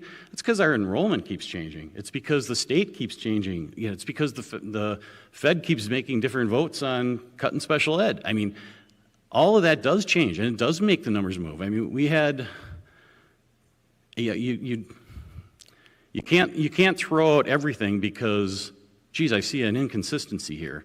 I'm telling you, Bonnie and Nick will find a reason for that. I mean, there's a reason for that inconsistency that explains it. So, but the amount of information being thrown out there that's in the public is very disappointing. It's disappointing how people have taken, on the surface say I'm for keeping schools open, but then whisper, hey, close Willow and Rivercrest, you got to do that. I mean, it gives me great pause. But the point was, I don't really have to say much. I'm very proud of the work that this board has done. I'm proud of the work that the administration has put into this, and there's no secret agenda here, folks. This is not fun. I raised my kids when there was a boom in this community, and we were all growing. Our housing values were shooting through the roof, and everybody was having 3-4 kids, and every neighborhood park was packed. We're not seeing it.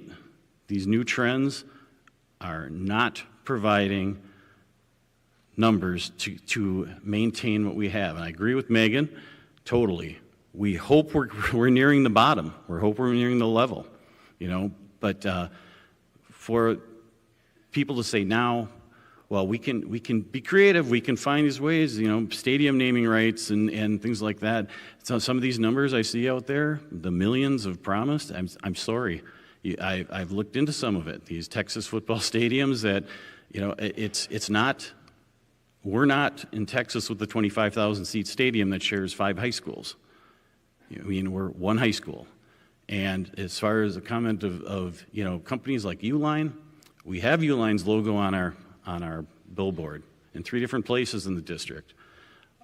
Is it fair to ask our community that already, we've got boosters, we've got Rotary, we've got all these groups that do fundraising in our community.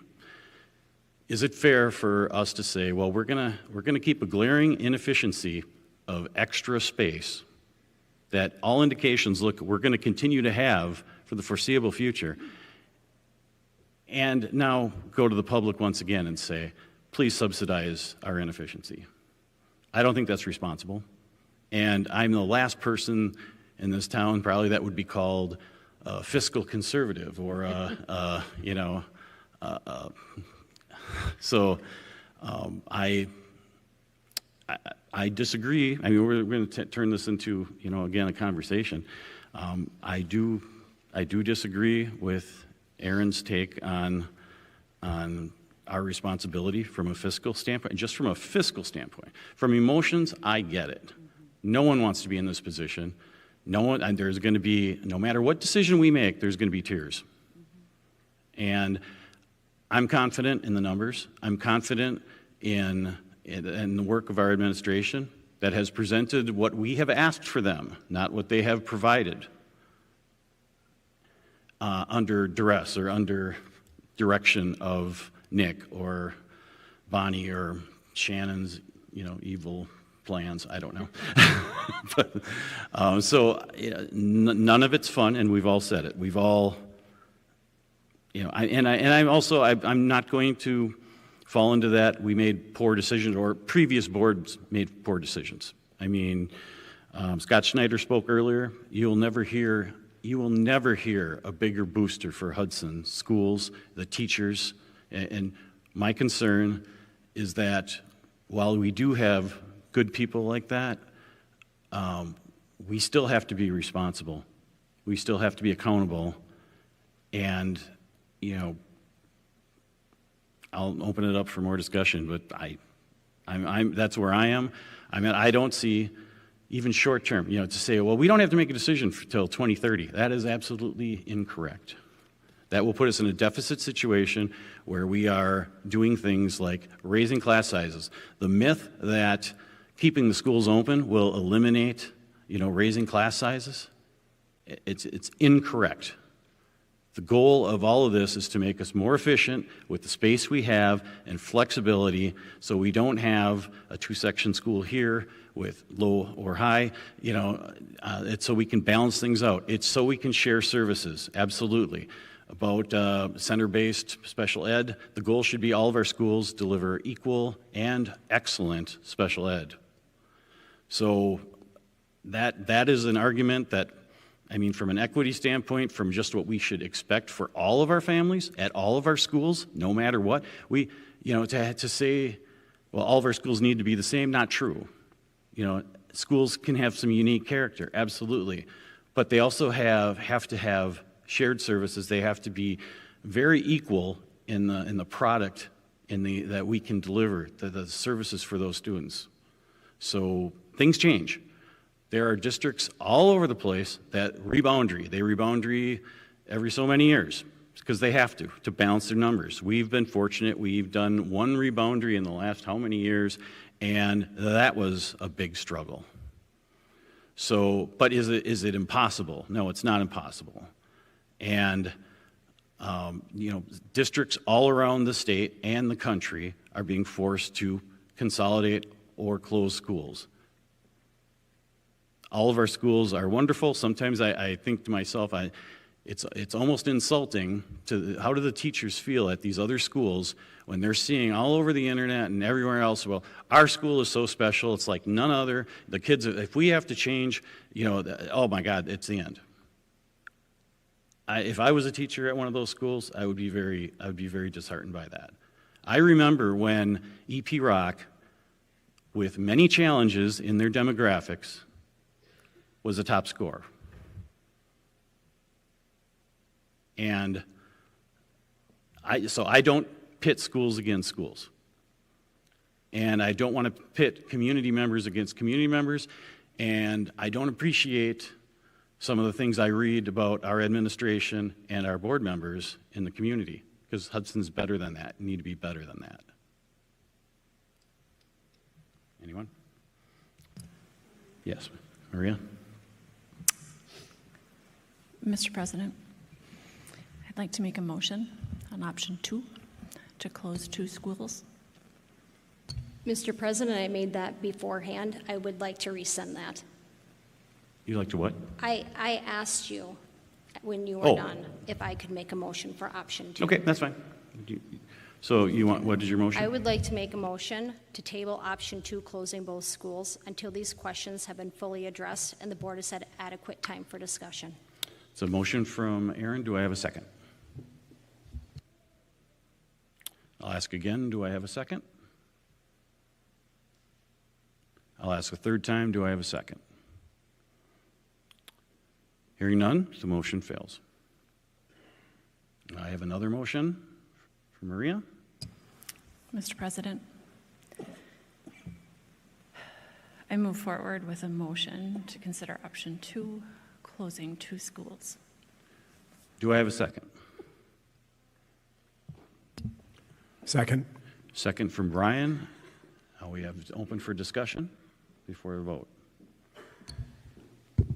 What is the plan that this board has when these 2 schools close? What is your plan for closing it? What are you going to do with the buildings? We need to discuss that. The plan for the closing of the schools has been on a schedule worked out by administration that we discussed numerous times. Is this possible? What do we need to take moving forward, and what should that schedule look like? So I believe we've discussed the schedule of the closing and what that, when we would have to do different things. Nick can speak more on that if he'd like, but as far as the question of what will we do with the buildings, we can't make a prediction. The decision on UU was we would really like a developer to come in and make affordable homes, as many as possible, right? Because we want affordable homes. Derek said, well, this is how what we're capable of doing to make, their plan work. And it was dependent on numerous things. But the school board we can't force. It's up for the municipality to determine what's approved for zoning and what have you. As far as our buildings, we have no offers. We can't really speak to what do we do. I would hope that it would be, I don't know, any number of things. What is Commission the on Aging. cost? What is the cost to mothball them and leave them sit? I mean, look how long it's taken to sell this other property. Are we willing to sit on these schools empty for 2 years and Mr. not have President? children in them? Well, I think, Aaron, sometimes I think parts of these discussions, I understand people want to know all these things, but it's a little cart before the horse. So how are we supposed to know what we will do with a closed property, a closed school, if it's not closed? It would be very odd. How do you know what you're doing with it if we don't have the discussion? Why would we? Why? Aaron, I my wish you would question let was me very finish when I was interrupted by people like jeering. Well, I felt like I was interrupted. Okay. But for what it's worth, I don't know how you can say that we don't have, it is a board's decision on what we're going to do with these schools. And if you're going to sit here and say for the next 2 years, these schools could potentially sit empty when we could have, and it's going to cost us money anyhow.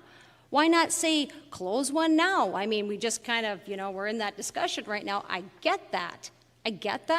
But to not have a plan, what we're planning actionably to do as a board is beyond negligent.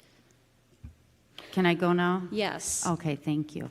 So I would say that I would imagine, depending on the outcome of this meeting, it would be on our work session next week on, are we going to put the buildings up for sale? What are we going to do with them? It's sort of the same thing. Once we know when schools are, which schools close, then we can start the reboundarying process.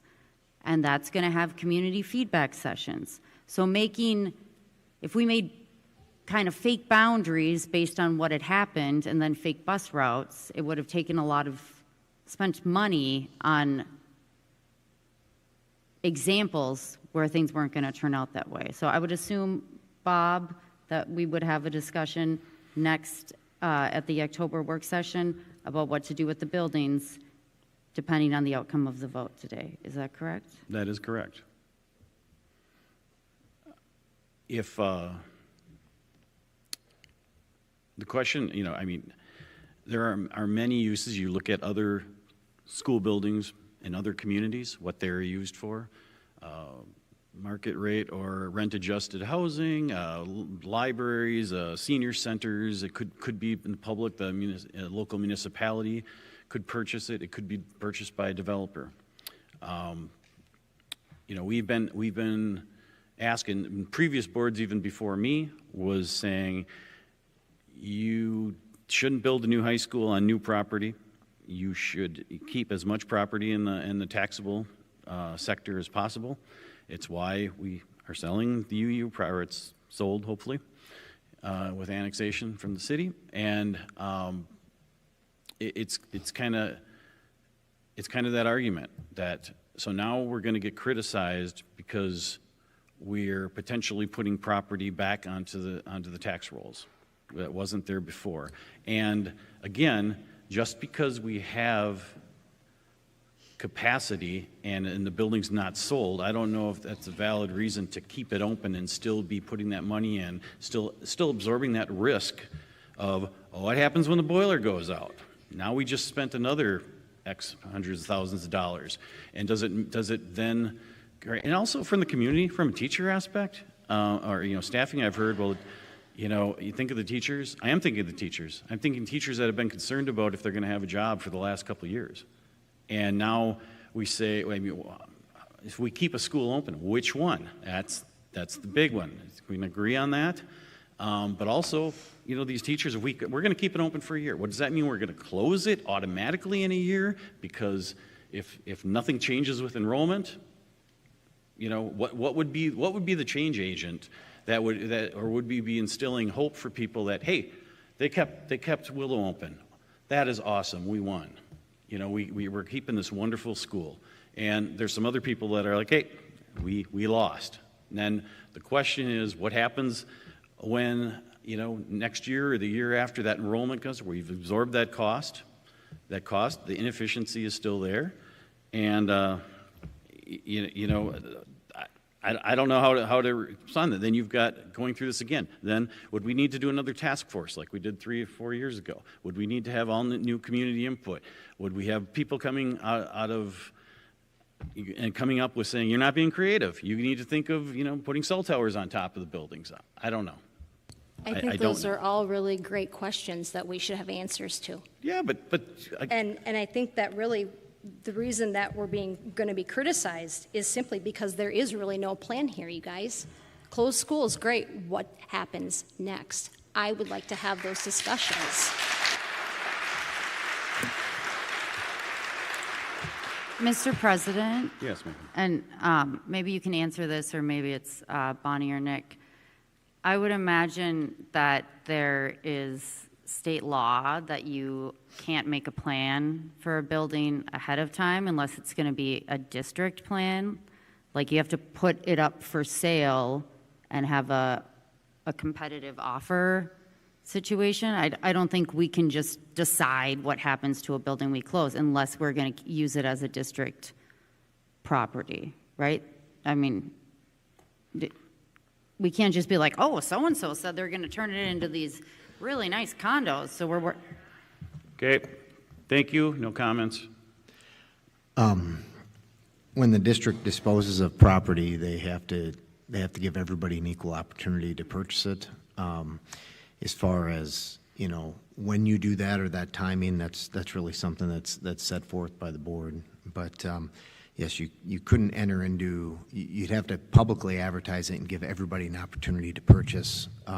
If that's the process, similar to what we did with the UU property, solicited bids and ideas, and then the board weighed those bids and ideas.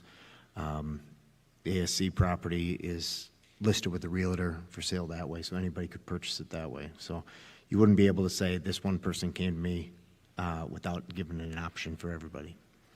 Thank you. Yep. I think of we know we have a referendum for operation that we'll have to try and renew in 5 years. It's another time coming to the district. There will be people in our community that say, here they go again. They won't care that it was a non-recurring. They won't care that it was a Band-Aid, if you will, because they won't care that it's a state funding or enrollment is the reason we're in this situation.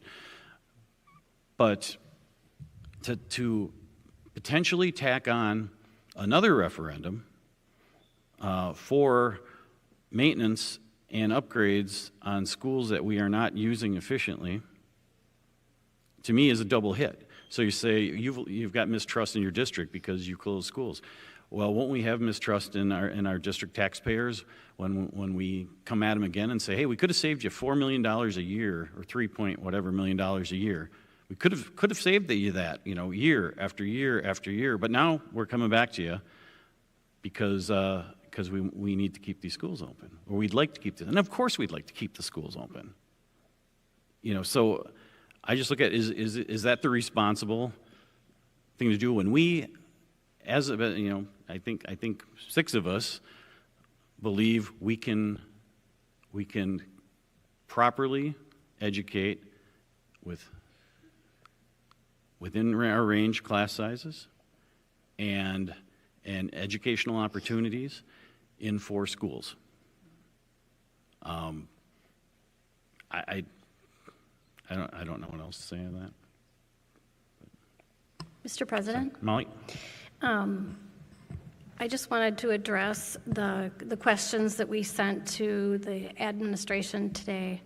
So Aaron, me, and Megan had some questions, and some of these were like, hey, remind me of this. Okay, how many sections are in each school? Yep. Remind me what capacity is. Remind me how this works. Because we're just citizens like you guys. These aren't my areas of expertise. So, we're like, okay, let's make sure we understand. And this is where we also got what the neighboring school districts' enrollments are.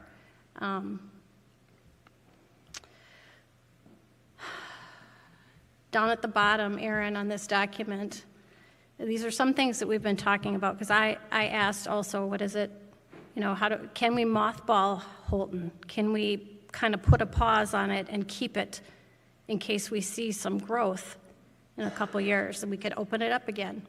So those are the questions we've been asked. It's difficult.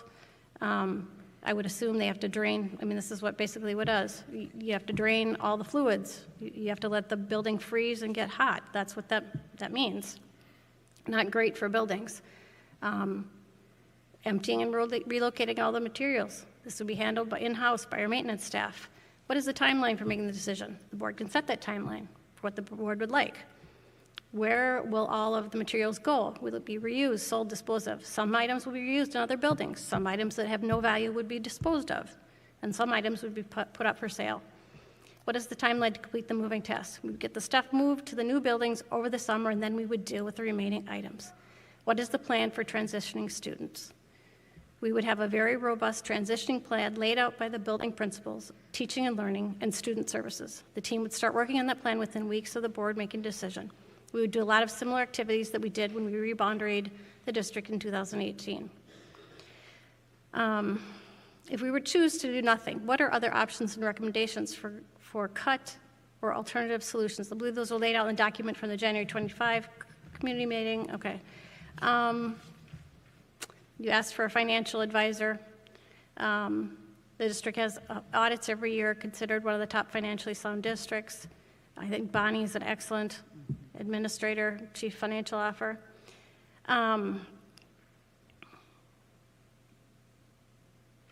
Yeah, so that's pretty much what was in there.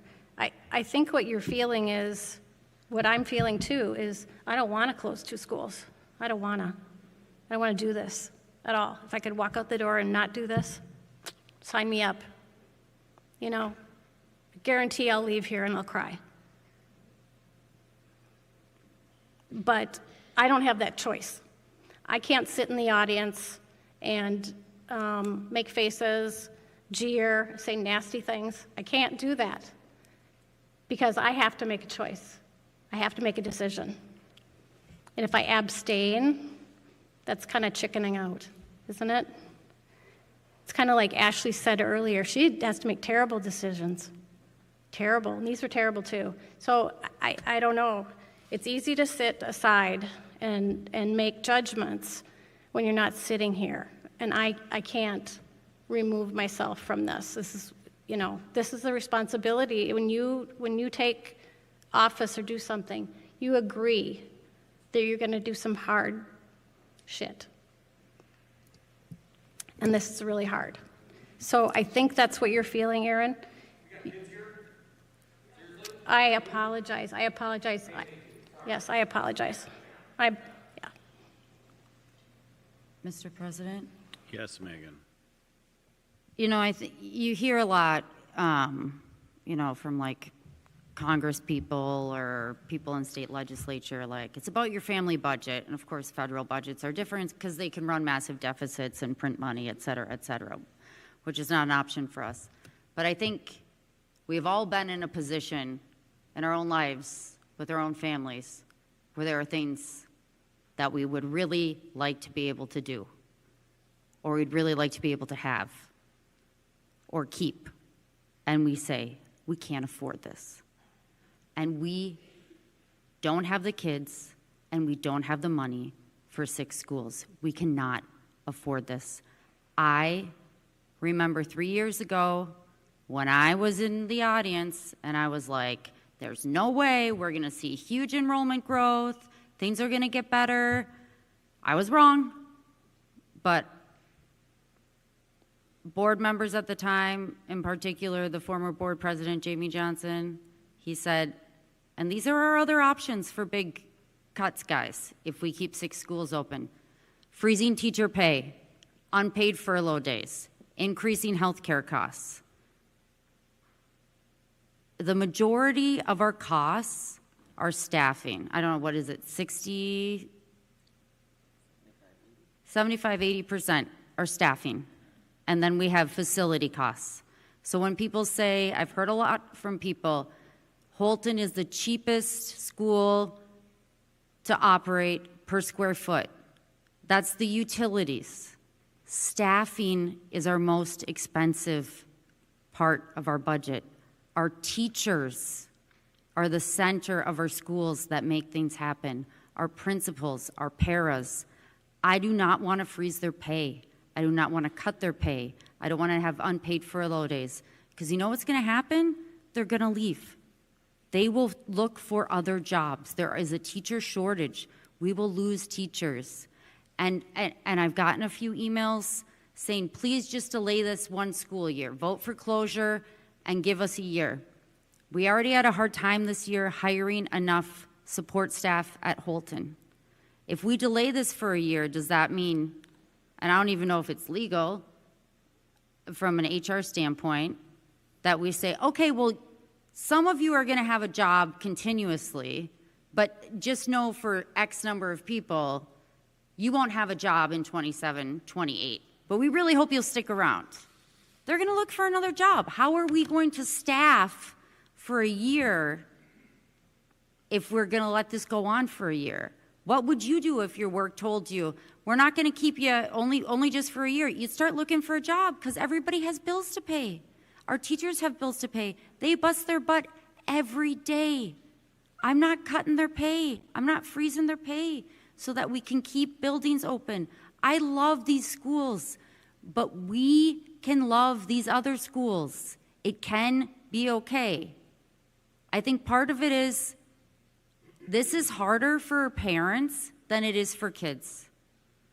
And we need to lead by example with our children. And as much as grade school, the foundation of your education in grade school is key. But if we make cuts at the middle school and the high school level, the quality of what we provide to our students is going to go downhill so fast. I mean, you look at St. Paul, not that we're the same. They don't have bands in any middle schools.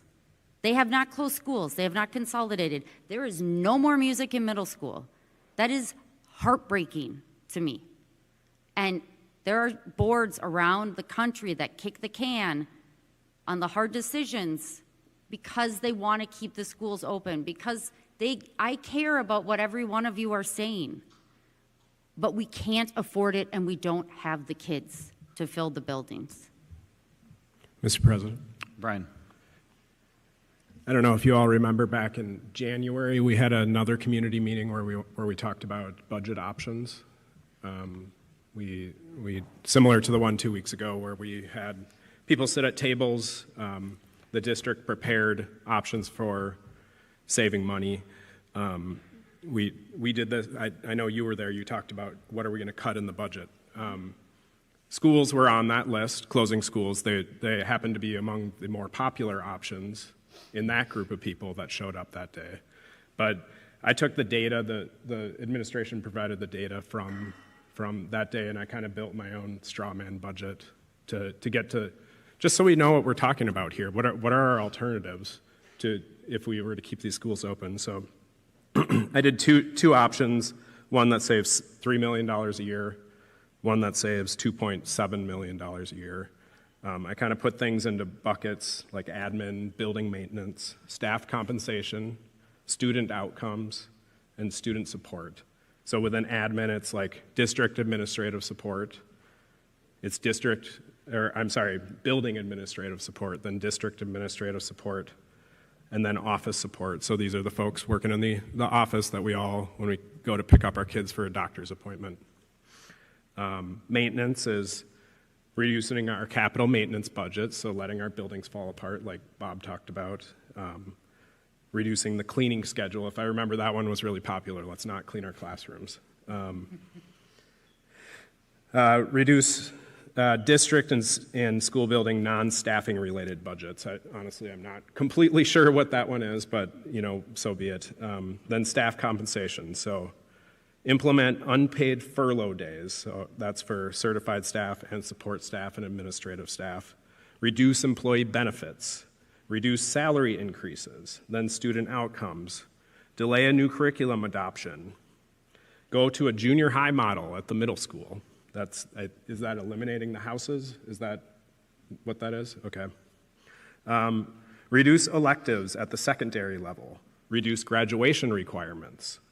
Reduce instructional coaching, library media, related teaching and learning services. Reduce student service supports for gifted and talented, our counselors, our psychologists, our nursing. Delay technology replacement schedules. Increase participation fees for athletics. Reduce student and intervention services at the secondary level. So my option one, I said, let's hit admin hardest. Sorry, we're going to take the max there and the minimum for everywhere else. We get to $3 million in savings per year. If we just take the minimum everywhere else, we only get to $2.6 million per year under our current model. Those are the alternatives we have. Or we can move to this 4-building model where we have the space. We absolutely have the space. I have talked to the administration. I have looked at the numbers. I have looked at the spreadsheets. We have the space. We are also having less students in our buildings every year. It's still falling. We can still deliver the excellent outcomes and not cut these things. As I said earlier, my kids go to these schools. I went to this school. I understand what it is to the community of St. Joseph. I absolutely understand. But at the end of the day, it's choosing bricks and mortar over our student outcomes. It absolutely is.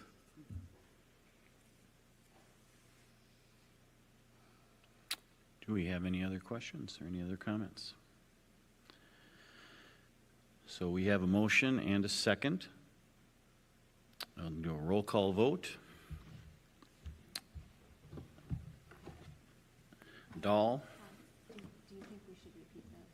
Oh, should we repeat the motion? Sure, the motion was to close 2 schools, Willow and Holton. And the second by Brian? Yep. So roll call vote. Dahl? Aye. Garza? Aye. Gerlach? No. Powers? Aye.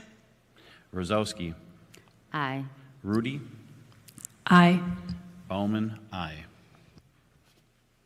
Motion passes.